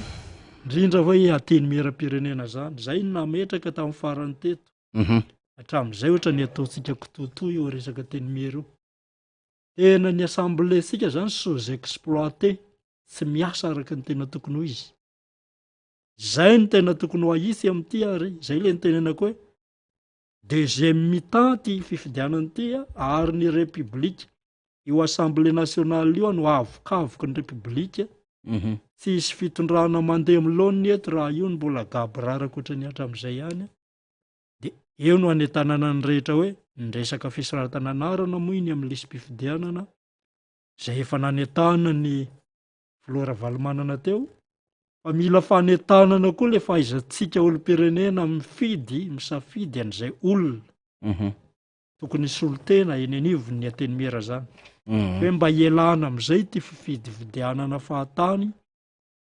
hoe fifidianana o natao fa tsy fifidianana ahoana tsara moa zany zay ny am'izay efa voambolana fandre matetika zay raha oily fa ahoana le tianareo tenena am'izay tsy hoe zay be vola tsy hoe zay be gosy tsy hoe zay manana t-shirt be na zay hoe mitondra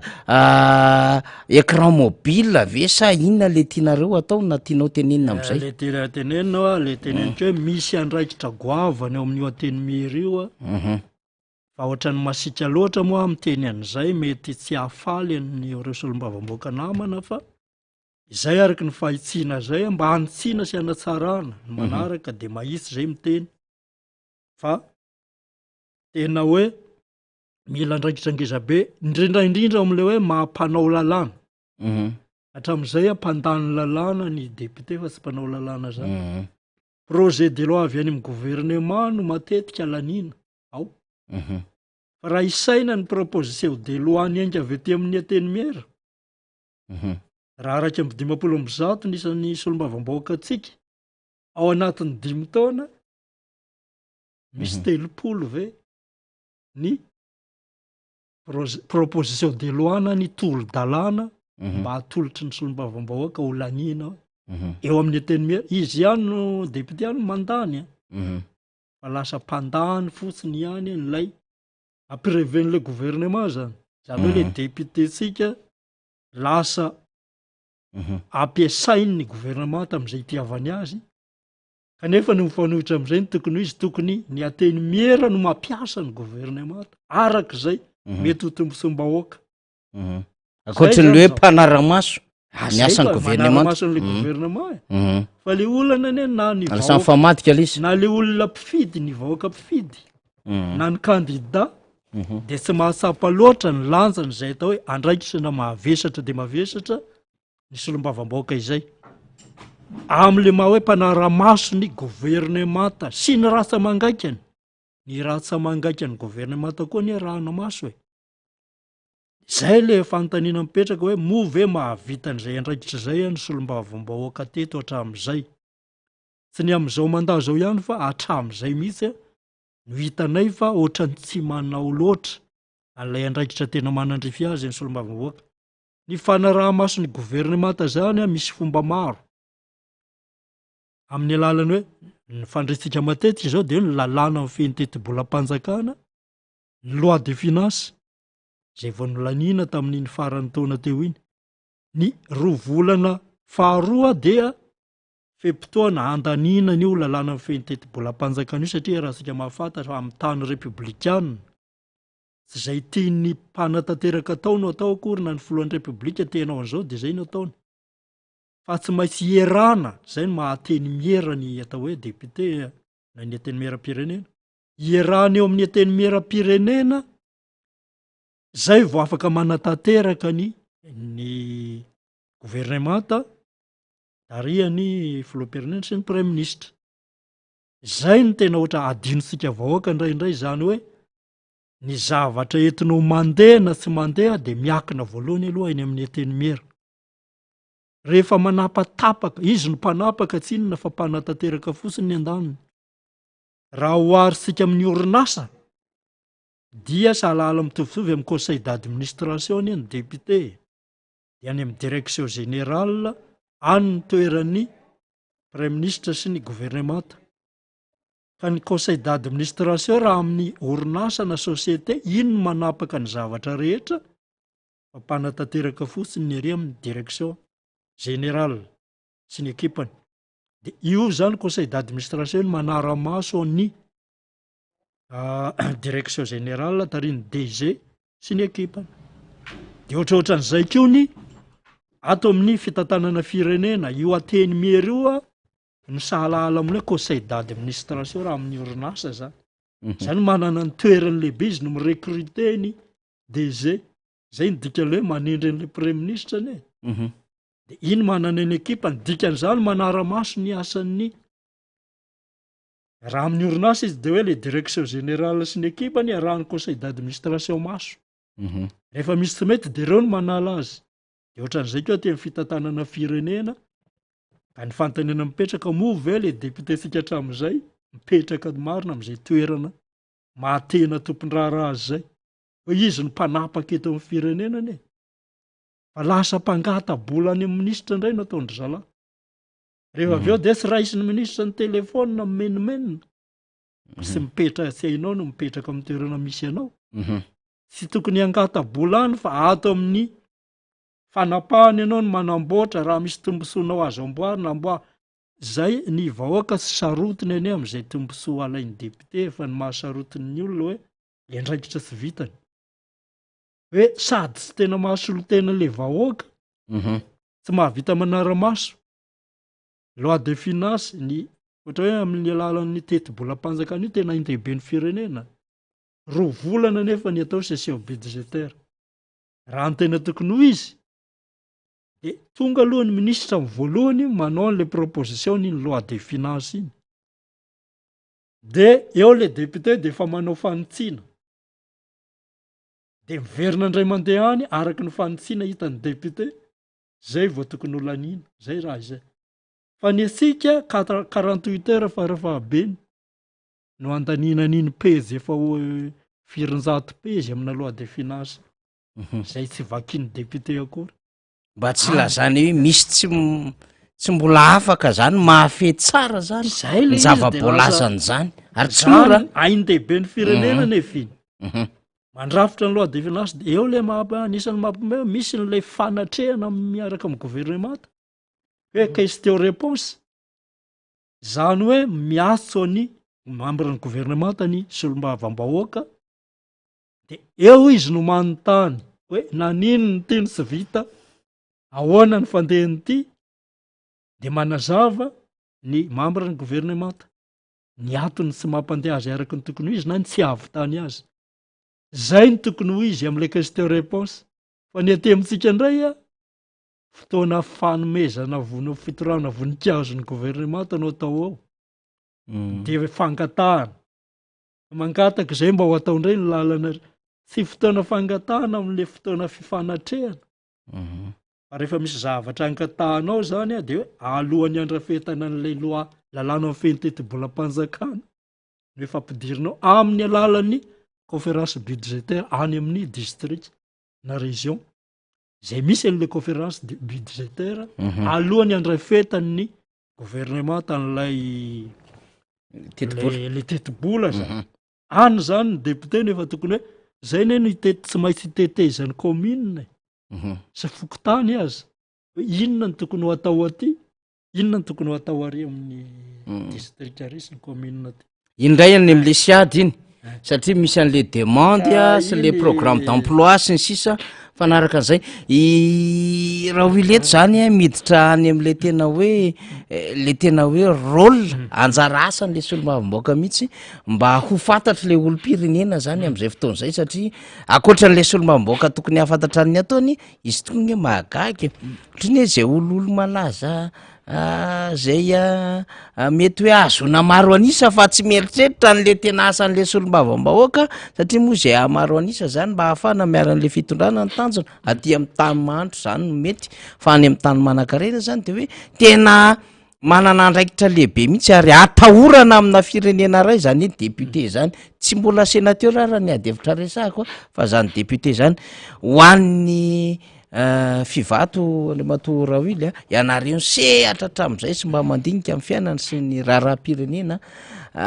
nareo ve mba manana hevitra zany hoe raha to ka misy olona va amin'ny fivato mba tonga ao anatin'izany anteny meram-pirenena zany inona ny lalàna avy etrany mba tianareo avoazina sy ho karakaraina rehefa mby na hoe tonga amin'ny fandraisana andraikitra eo nevony anteny meram-pirenena na manana olona am'izany ny fivato ny fivato moa ohatra ny fiarahamon'ny pirenena rehetra eo masy tsara azavaina fa afangaron'ny olona ny fiarahamon'ny pirenena anie tsy hoe ny mpikambanao no fady manao politika fa le fikambananao no tsy azo anaovana politika zay matetika afangaron'ny olona ohatrany hoe amin'ny fivato zao misy tima misy TGV misy apocalypse misy zanaky masiny mary zany hoe mitambatra ao daholo ny rehetra fa hafa ny zavatra irahanao fa ny tsy fitovikevitra any am'izay tokony misy azy ihany ka mety misy olona avy any amin'ny fikambanana hafa raha tsika mahafantatra ny ohatra zao nisy any amin'ny fiarahamon'ny pirenena miditra any amin'ny sehatra tany amin'ny ACC zao misy sefafi zay fiarahamon'ny pirenena mahazo mandray toerana ohatran'ireny izy na anao andray ndraikitra eo anivona firenena tsy misy lalàna mandrarana zany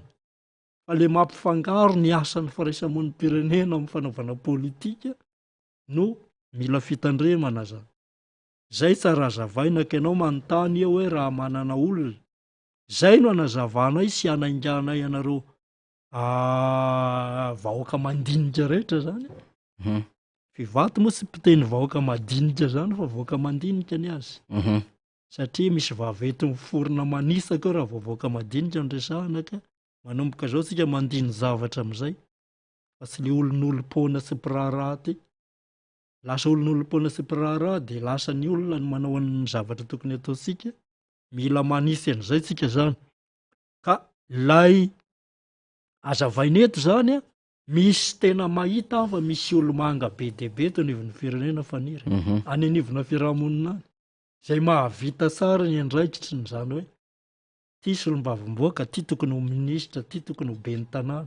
ty tokony ho mpanolosaina kominala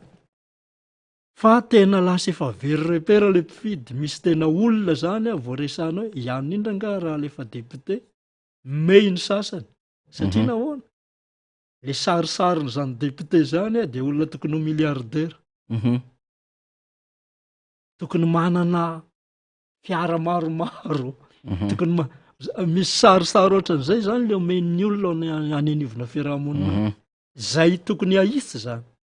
fa tsy voadinika hoe ahoana le fahavitan'le olona tiany andraikiny ary saiky ny mpandraharano naka an'ireny toeran'ireny zany satria zay le tadiavin'le mpifidika de zay mahavidy azy zany no fidiny ao amin'ny kapoakany mpandraharaha tsara le raharaha de zay mahatonga andreny hoe mpandraharaha na de tsy de manana niveau politika makaiza de mirosaka ho solom-bavamboaka izy na mandray toerana hafa toerana politika zay tsy tokony ho sahaza azy akory ka am'ty zany ahisitsika zay zavatra zay de zay no tiako ho resahany eto hoe inona moa zany lay misy sationan-dalàna zao zay ana melo tena antosoko ny député hoe nefa tena miatra amin'ny ataony ohatra fotsiny zao fanira hoe inona ny fandraisan'le fanaovan-dalàna sy le fiainam-baoaka amin'ny ankapobeny zay manko le tsy azon'ny olona matetika fa rehefa mpanao lalàna zany de eritreretin'ny olona fa zavatra ohatrany hoe maivamaivana tsy mahakasika ny fiainany nefa miakina am'le lalàna fetezana io sy ny tsy fetezana io mampivoatra ny fiainan'ny olona na mampivaraotsana mampivaralila ny fiainam-bahoaka ohatra fotsiny zao ny lalam-pandrenana ainasika sika amina tany republikana sady demokratika dia mazava fa malalaka ny faneokevitra liberté d'opinion liberté d'expression misy nefa ordonnance tany amin'ny 60/082 raha anao famoriam-bahoaka ohatra ny solombavam-bahoaka io ordonnance tovoleta amin'ny lalàna zany zay efa tany amin'ny taona 80 zany milaza hoe raha amory vahoaka ianao de tokony milaza 48 heures mangata manao fangatahana 48 heures any amin'ny lehibe ny distrika na any amin'ny préfet de miandro ny valiny ny fangatahany lalam-panorenana eny fa manome alalana hamory vahoaka malalaka fa manaraka ny lalàna ka le lalàna tsy voaova ny mahatonga an'izay de matetika ny député rehefa tonga le sakoroka mitaritsy olona fa rehefa milamina adinin-dralahy le manovan'io lalàna io inona ny tsy anovanan'io le retsy hoe le 60/082 io hoe ovaina fotsiny zao io hoe tsy mila ohatra ny any France hitandrao ny grevy any amin'ny tany mandroso reny nga misy fisakanana sady tsy misy fiarahana satria ny azy efa voalaza ny lalam-pandrenana ohatry ny atsika ihany dia ny tokony hoe ny lalàna zany hoe tsy angatahana anao fangatahana fa manao filazana fotsiny any amin'ny préfet de police na any amin'ny lehibe ny distrika hoe mampahafantatra anao izahay fa hamory olona tsy hay na atao hoe 48 heures na 72 heures ampitomboana s'informer zay ny tokony ho izy au lieu de midemander au lieu de demander de zay no mifanaraka amin'ny lalam-panorenasika zay na izany tsy vitan'ny député ny manova donc zany tokony misy proposition de loi zany proposition de loi manao an'io manovan'io hifanaraka amin'ny satria lalam-pandrenana tsy fanovanan'io no miteraka fahatyolona isaky ny fihetsiketsena sy mitifitra ny miaramila zany misazoro zany zay a par rapport le dahoary ray zay anisan'ny ray zay zany to ataon'ny député hatramin'izay io zany manomboka zao zany apetraka mihitsy hoe tena zay zavatra tsy nety tamin'ny lalàna na tamin'ny fanjanahantany na tany amin'ny aloha aisa hifanaraka am'le hoe démocratie libéral zay enasika am'izao andraikitra ny député zany de inona ny tsy anaovana an'io de lasa matimaty ny olona migadra ny sasany sasany zao lasa miditra visa noho io lalàna io tsy voaova sa ny mahazondry député fetra zao de aembotrembotra amin'ny tribunaly noho io lalàna io tsy voaova raha mba nanana hoe mba nisy député ray nandefa ny proposition de loi io zay no mampasika matetika amin'ny hoe io kototo atao tsika io ihany no mifototra amintsika amin'ny fotoana zay manahirina ohatra ray zay misy lalàna tokony aisika io zao satria ny assemblée no karazany institution de contrôle contrôle eto agabo tsy misy contrôle zany misy ny inspection générale de l'état zao fa tsy mahaleo tena io de misy lalàna tokony hovaina zany ampaleo io mbola mangataka ordre d'émission any folohan'ny république sy ny primature voafaka manao inspection maire tokony atao na any amin'ny toerana hafa zay anaovana inspection inona ny dikan'izany ka rehefa kipan-dralahy de tsy omeny le ordre d'émission amboary zany lalàna zany tsy fikitena zany amiteraka halatra ny iniovina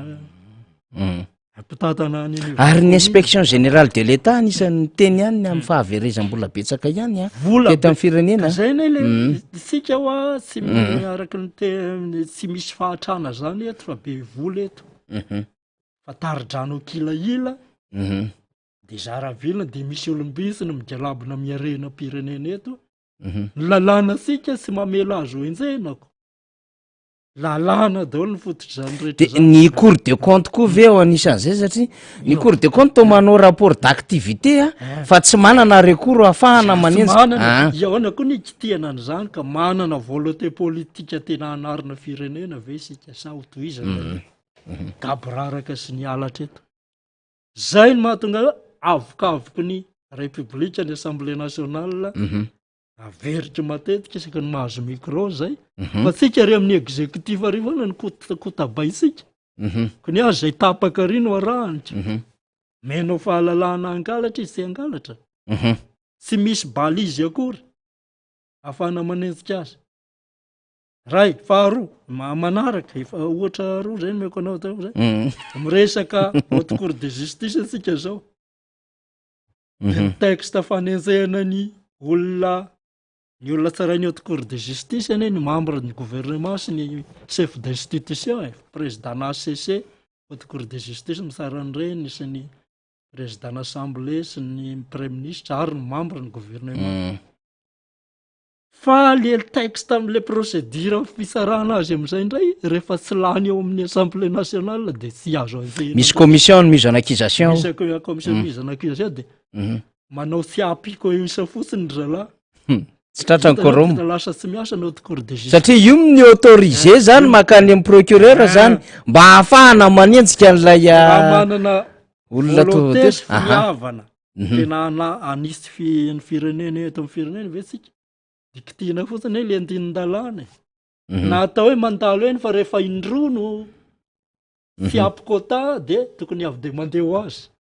fa tsy mandrak'izay siapikota eo de tsy asa zany ny haute cour de justice mangalatra ihany ny mpangalatra zany hoe tafatsangala le institution fa tsy misy asa sy sous exploité daholo ny fa misy volam-panjakana nefa ny volam-panjakana tokony adanam-boaka lanindry zalahy fotsiny zany ve jerentsika eto fotsiny d'accord zay ane le manay hoe ain-dehibe ny firenena io assemblée nationale io zay efa ohatra telo zay raha tsy teny fotsiny misy maro be ohatra hoe lalàna momba ny fokon'olona zay mahakasika vahoaka maro be inona moa mahatonga tsy fandripahalemana any amin'ny kitifitifitra any zany faniry hoe exécution sommaire tsy fakahitana ny satria ny antony tsy manana fahefana io le resaka hoe décentralisation resahana foana le olona ny fotony nefa misy ordonnance mbola tsy foana 73 009 tamin'ny androny colonel Ratsimandrava tamin'ny 3 no hoe le andraikitra sy ny hasan'ny fokon'olona tany amin'ny intérieur io atao amin'ny intérieur mbola ao zay fa io fokon'olona io efa tenintsy foana na de misy lazaina fa nangalatra ko ny fokon'olona rehetra miteny hoe tsy nangalatra io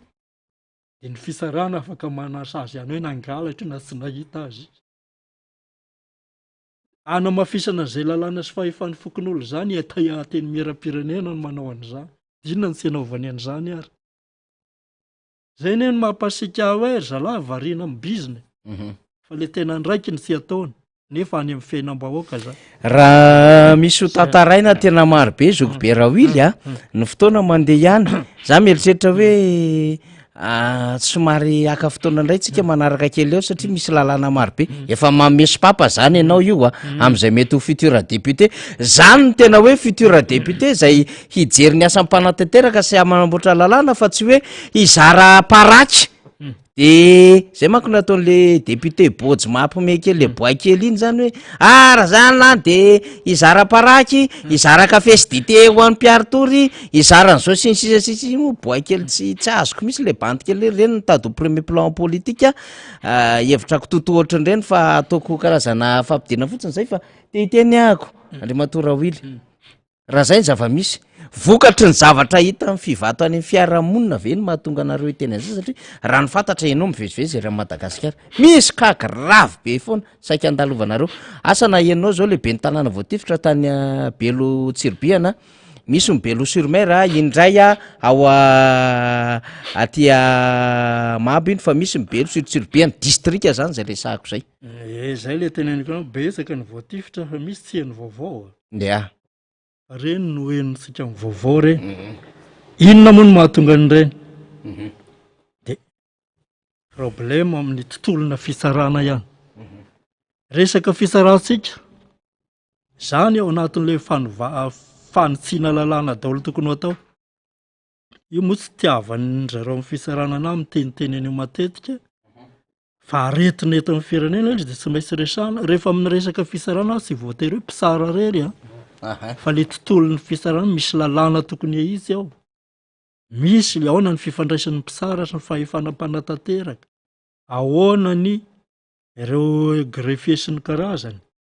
ahoana ny tokony ho lalàna amin'reto le mpiaro-ny zon'olombelona zay mandehandeha any anaty fisarana, inona ny tokony ataony, inona tsy tokony ataony. Mpiandro fotsy zao ohatra mba mitaky anana akory manokana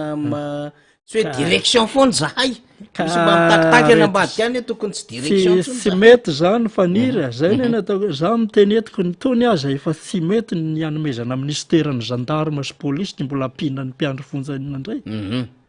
Zy atao ministera isaky ny de service zany izy ty ny hafarany. Fa lasa politize loatra le zavatra eto amintsika. Tsisy olona teo bakiona tsony eto zany fa samy hanao ministerany, samy hanao fanjakana kely misy azy sekretera-panjakana efa tsy resahana tsony fa misy an'izany. Tsika zany mba mila maka référence ihany amin'ireny firenena mandroso reny. Na ny France nga misy an'izany ministeran'ny gendarme, ministry ny gendarme zany ihany, nefa izy ny tompony resaka gendarme. Fa ny amin'ny intérieur no fen'ny azy sy ny polisy, sisy ministry ny polisy ihany. Inona ny fiantraikan'izay amin'ny fiainam-bahoaka? Ny fiainam-bahoaka tamin'ny repoblika voalohany teneniko foana io fa ny mpitandro ny filaminana na gendarme na polisy dia nanana ny atao hoe ny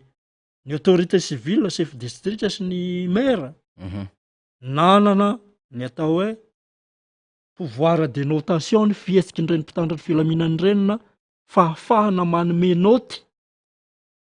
sy manao tatitra ny zavatra ataon'ireny any ambanivohitra. Dia miankina amin'izay ny fisondrotany sy ny tsy fisondrotany grady. Dia voatery manaza an'ireny zany ny mpitandro ny filaminana ary matahotra an'ireny. Ary manaraka ny lalàna, zay izy eo manatanteraka ny zavatra anankiray. Fa matosy voafehy ohatran'io, tsy raha misy miraharaha satria lasa manana ministère parallèle amin'ny intérieur, ny force de l'ordre sy ny force de sécurité. Dia manao corporatisme samy manavotra ny olona, any ny olana. Tsy manana fahefana par rapport amin'ny mpitandro ny filaminana, ny maire na ny chef district. Zany zao zavatra tokony hisy amina lalàna daholo zany. Inona ny tsy iverenantsika amin'izany ohatran'ny efa niainana tetony zany fa tsy zavatra mbola ho foroniny dia nefa hita fanety. Sahala hoe resaka any amin'ny io 63 ordonnance 63/015 zao. Le décentralisation budgétaire ny ravany général Ramanatsoa tamin'ny 63. Iny mampimenomenona ny raha lasa anabavy any amin'ny faritra mihitsy. Iny dia taty aoriana tsisy namerina an'iny, nefa iny mahatonga ny fahampitehan'ny lalana rehetra eran'ny Madagasikara. Alefa ty amin'ny central le vola zay angonina ny amin'ny miaramila moa rehefa collectivité mitatana satria fitondrà miaramila tamin'ireny dia ny azy ny central no tena manana fahefana. Dia nangonina ny vola tamin'ny général Ramanatsoa tamin'ny 72 rehefa nionkana président Tsirana. Tetezamita tamin'izay fa rehefa nisy fanjakana ara-dalàna nga naveriny any amin'ny province commune tsony budget provincial sy ny budget communal. Io mampiembotra antsika eto Madagasikara, Madagasikara rery ny firenena miembotra eto ambonin'ny tany. Tsy hoe ny firenena rehetra miadana ny fandrosona na tsy mandroso, fa tsisy firenena miembotra zany eto raha sika. Satria tamin'ny première république any antsika fahatelo, fahaefatra, fahadimy, faharaveny etaty Afrika. Sénégal sy Côte d'Ivoire zany any aorianantsika lavitra zany. Fa ny olona mandroso ny asika miembotra nataosika. Dia inona atony ainany? Io zao be zany tsy raha andrasinao amin'ny filohan'ny république no anao décentralisation budgétaire. Alefaso amin'ny assemblée rangarety ny proposition de loi amin'izany. Ampandania isika ny député no mandany lalàna dia lanina dia zaika. Inona no ataon'ny gouvernement tamin'izany ao? Rehefa manana forte personnalité ohatran'izay ny député, mandongalitra eo anatrehan'ny député ny ireo ministra reo. fa nareo sy manana personalité mangatabola reny ataonareo zay somary masisika fa anatsara zavatra no itenenana an'izay ka manomboka zao zany jereo le olona manana personalité isika mpifidy hoeny amin'ny teny hoe andraikitra mavesatra eny amin'ny teny miram-pirenena ary miakina ny tena fiainam-bahoaka sy ny kapoaka ny kibonao eny ary sarysika eny amin'ny zokobe rawily ndeha ataotsika hoe satria tena tsy manana fa tsy minitra vitsykely tsika zokobe rawily tsaiky ny fivatona mba manentana ihany amina resaka lisy-pifidianana sy ny sisa fa zany aloha zany ny bazy sy ny tena hoe fitaovana ampiasaina raha ifidy resaka lisy-pifidianana ifarany izy io raha pitso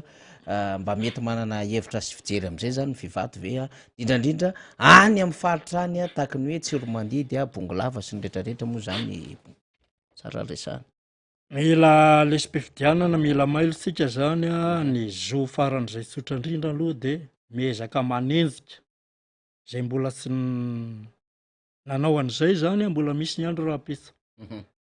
rehefa sanatria moa ka tena stara zay ohatran'izay lavitra mety sy tratra mbola misy fiverenan'io lisy teo indray any amin'ny avy any amin'ny ana mamiverina any amin'ny fokotany ray mandeha io ampeno zay misy 20 andro indray izy zay ao arinany la izy makany amin'ny seni de miverina any amin'ny fokotany fa tena azy ao amin'io liste électorale io no sisa irika mety andinandralabolina ka mila mailo tsika fa tsy hoe io fa avoazana efa mpahazo io ve de averina foana mba voindray mandeha anao mba tsy fahalalana vofanindrony efa adalana zay ka mila mandinika tsara mijery tsara ny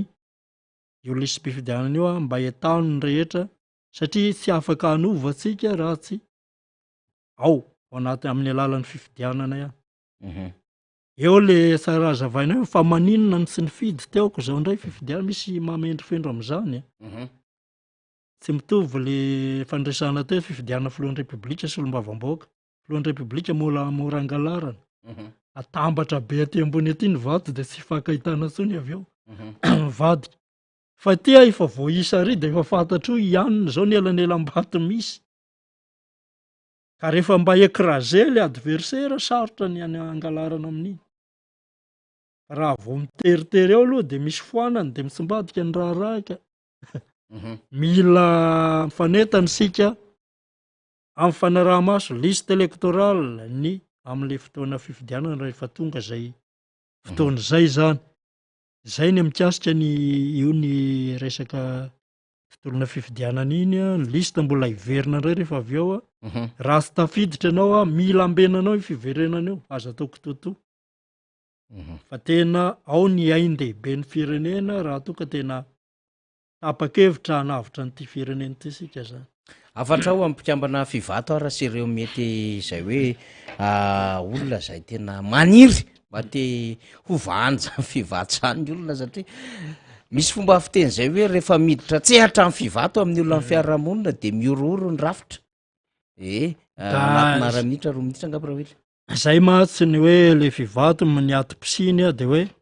omena andraikitra le citoyen na ny olom-pirenana ny fotony andray an-tanana ny raharahana zay de mampianatra farafarakely ny fantatry ny olona amin'ny lafiny lalàna ary mametraka ny andro maso fakana anivona fokotany andro maso fototra anivona commune ino no tokony ara-iasa amin'ireo tompony andraikitra ny fotona any anivona commune sy fokotany ary mahita ny zavatra rehetra de miatso anay isan'andro zay ny fomba fiasan'ny fivato zay de zay indray manaitra ny tompony andraikitra ty ambony de tokony ho voafehany io zavatra io fa misy lalàna mandringa ohatran'ny teo zao ny tsy fandripahalemana be debe anisany antony fa tsy zay rery ohatra misy dalo tratra ohatra zao manamamon'olona fa de firenany amin'ny fitsarana iny de na misy vavolombelona folo mahery zao asarza de le olona victime koa ny atoka ny freny iny makany amin'ny fitsarana de tsy voatoka le fray de afaka le olona zavatra kotototra zany nefa tao aloha nisy le antsona hoe FJC na fond de justice criminelle zay tetibola tao amin'ny fitsarana ietohana ny freny reny vavolombelona hiatrika fitsarana zao lasa tsy misy de ny depute nefa no manao ny tetibola dinona ny sy ampisinan'zany nefa amahana olana be dehibe zay ny nataoko hoe misy zavatra maro resako zany mbola zavatra tsy ampy-ampaharoapolo ny zavatra tokony ahitsy ao de zay le izy anisan'ny miteraka de misy olona tsy maty manota satria tonga ry izy afaka tsy ampy ny sary zao izy ny mpitsaraka de fitsorana zay no mahatonga ny hoe tezitra ny mpitandro filaminana tofirin'le olona satria fantany ho afaka rika zay no atao sanatrin'zany zay moa fitendrin-dralahy zay sanatria tsy chien de chasse ka iahana ry de tonga ry ho fitsorana ataovy amin'ny fanaovana azy aty zay mahatonga tifiteotra de mboarina ny film hoe nandositra de nipetahanay na namaly zay ihany moa no ahafahana mamono tifitr'olona na mamaly de manao self défense ny etekilany na lazaina fa nandositra rehefa olikidena reny olo reny malo zao mbola nisy trango ohatran'zao zay niatso ahy avy any Atsiromandidy any misy zanak'olona anankiray zay nadiditra izy nanao asan-dalo tany aloha efa tonga tao amin'ny broko moa le ray aman-dreny io taty aorina izy zany efa voalaza hono araky ny tatitra fa efa mba nipetrapetraka isaky ny misy ombovery am'izay ilery ihany no ataon-dralao nanao azy de rehefa tonga avy any ny tompona andraiky mpanjakana miaramilana ato amin'ny ray aman-dreny ray no makaomby petahanay io raha sy any nafamboary ny raharaha aloha de farany nampandosiriny ray aman-dreny le zalahy io amina toerana hafa ny fianakaviana lavitra fa hery taona mahery any zay voangana indray efa niverina indray fa mba niresaka misolombavambaoka le zanako teny efa mba manina nefa ataon'za alefasa ty fa tsisy mikitika an'io tsony napodina le zalahy tranga voamaly tya na le fanody am'izay avy eny amin'ny maisele depute na le fanody eny an-tanàna petafany miaramila maty tonga de exécution sommaire tsotra avy eo indray tsy vita nefa voatifitra fa mbola tereny miaramila tsy maintsy alevina zao de zao fa tsy azo eretatory miaso ana le ray aman-dreny tena avy eo zay président de ny zanakay fa mba tsy manana iny fa voatefitra maty maninona raha no gadraina tany na ohatran'izao ary mbola tsy manana zoko ve zahay hiary tory aminy fa avy de ho alevina zao de zao za moa ny teny fa tsy misy manana fahefana anery anareo ampandevina an'io zao de zao fa ireto tory zay ohatrohatran'izay zao ny asan'ny fivato de misy mandika indray zay io ary fa mpiaro-dahalo koa le fivato zany fa le zon'olombelona mba mila jerena ihany ny zavatra farafahakeliny fa raha izany no atao fiainantsika eto tsy hifankahitana ohatrohatran'izany sary ndray mipika amin'ny tontolo ambany vohitra fa be debe tsy voatantara eto fa tena ny tsy maty manota ny faritra le fandresako teto vinanony faratsio iny moa de le solo tena pokon'olona mbola migadra ao Tsirabe ao efa nandehananay tany efa tapitra na alefa io tatitra io hatrany amin'ny ministera hatraty amin'ny cour d'appel fa zay le enzana ka ty tontolona fisarana ty mila jerena farafaratsy no ambatahotra ny any Frantsa tsy tokony ho magistrat no ministry ny fisarana avocat ohatra de mety juriste na mpampianatra eny akasa mba mety ena tsara zavatra apahany kely amin'ny zavatra tsy tokony hazavaina fa betsaka ny zavatra sy manjary atapinala soavinandrina misy viole ty koa lasa fanagadrana olona ny tentative de viole rehefa tena gadra ady tany ny fototra de ianao tindroko amoronako vavolombelo saika an'olana ny anabaminao na ny adina le olona ry de iny de efa migadra tsy mandinika tena manahirana lasa rarotiny lasa misy kolokolo indray de rehefa riamponja volako no mamoaka be de be ny zay azo resahana faniry fa foy moa le fotoana efa niotra aritsika afaka manao veloma ary zay tsika rahavily de ho resahantsika manaraka am'izay zay aloha zany fotoana moa somary teritery besaka ny zavatra resahana fa mametraka ny mandram-peona alohan'izay zany manao atsoavan'ireo mpikambana fivato indrindraindrindra reo le nanao an'le fampisamboram-bola zay le am'le caution solidaire satria mitady vahaolana koa moa zay le reo mpamboly hofanana ara-teknika de zay mahavita fiofanana de mitambatra tsy folofolo de misy banky sasany miara-miasa aminay zay manome famatsim-bola amindreo somary niadakadana izy am'izao voalohany zao fa andeha am'izay tsisy zavatra misy efa nahazo apahany, misy ko ny efa nahazo masom-bolo sy ny zezika maimaipoana mitoy ny fiasan'ny fivato iny zany satria anisan'ny fisoroana ny kolokolo koa ny fanampiana ny olona milafy ny fiariana satria ny mihoatra ny 20% tena efa reraka de mila paikarina ny fari-piainany tokony ho vitan'ny fikambanana tsotra zany fa tsy voatery andro fanjakana no manao an'izay anetanana n'ireo fikambanana marobe anavotra n'ireo vahoaka mahatra reo mila rovana ny vahoaka zay aloha no amaranana ny ty vaky baifa 7 itya hiditra mivaky baifa 20 meo fotoana elaela fotoana elaela anao sady le caution solidaire teo tiako be raha somary resahana kokoa zay projet ny fivato zay hoe caution solidaire tsy miandro fanjakana no ahafahana mampiakatra ny fari-piainan'ny olona fa mifikambanana tsotra mahavita an'izay sy le resaka deli marobe any ambany voalohany fa amboaritsika indray ary fotoana fa mino fa betsaka aminareo ny lina zany amin'ny zavatra nentingarawily zay ampitarika ny fivato teo fa de mametraka ny velomana tsika zokoberaoely de mametraka ny mandram-piaona de misy moa efa nizaraina reny numero reny afaka miantso aty amin'ny MBS ihany nareo raha misy ny dinika izay eto Antananarivo Tsakaviro amin'ny Skaviny reo raha misy ny fanatonana ny amin'ny faritra moa de fa misy ny birao ny fivato ny toerana sasasasany afaka mandray ny fitarainanareo ary mamaha ny olana zay azo vahana miara-miasa koa amin'ireo tompon'andraikitra médiateur de la république Bianco sy ny Pac sy ny sisa amin'ny zavatra hoe alomena misy le numéro raha oly atsoy ny 034 10 548 48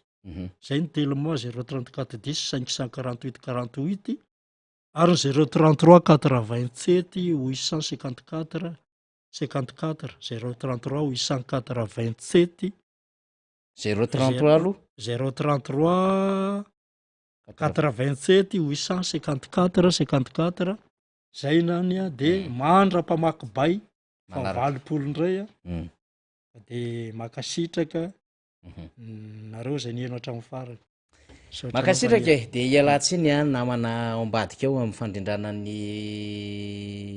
fandaharam-potoana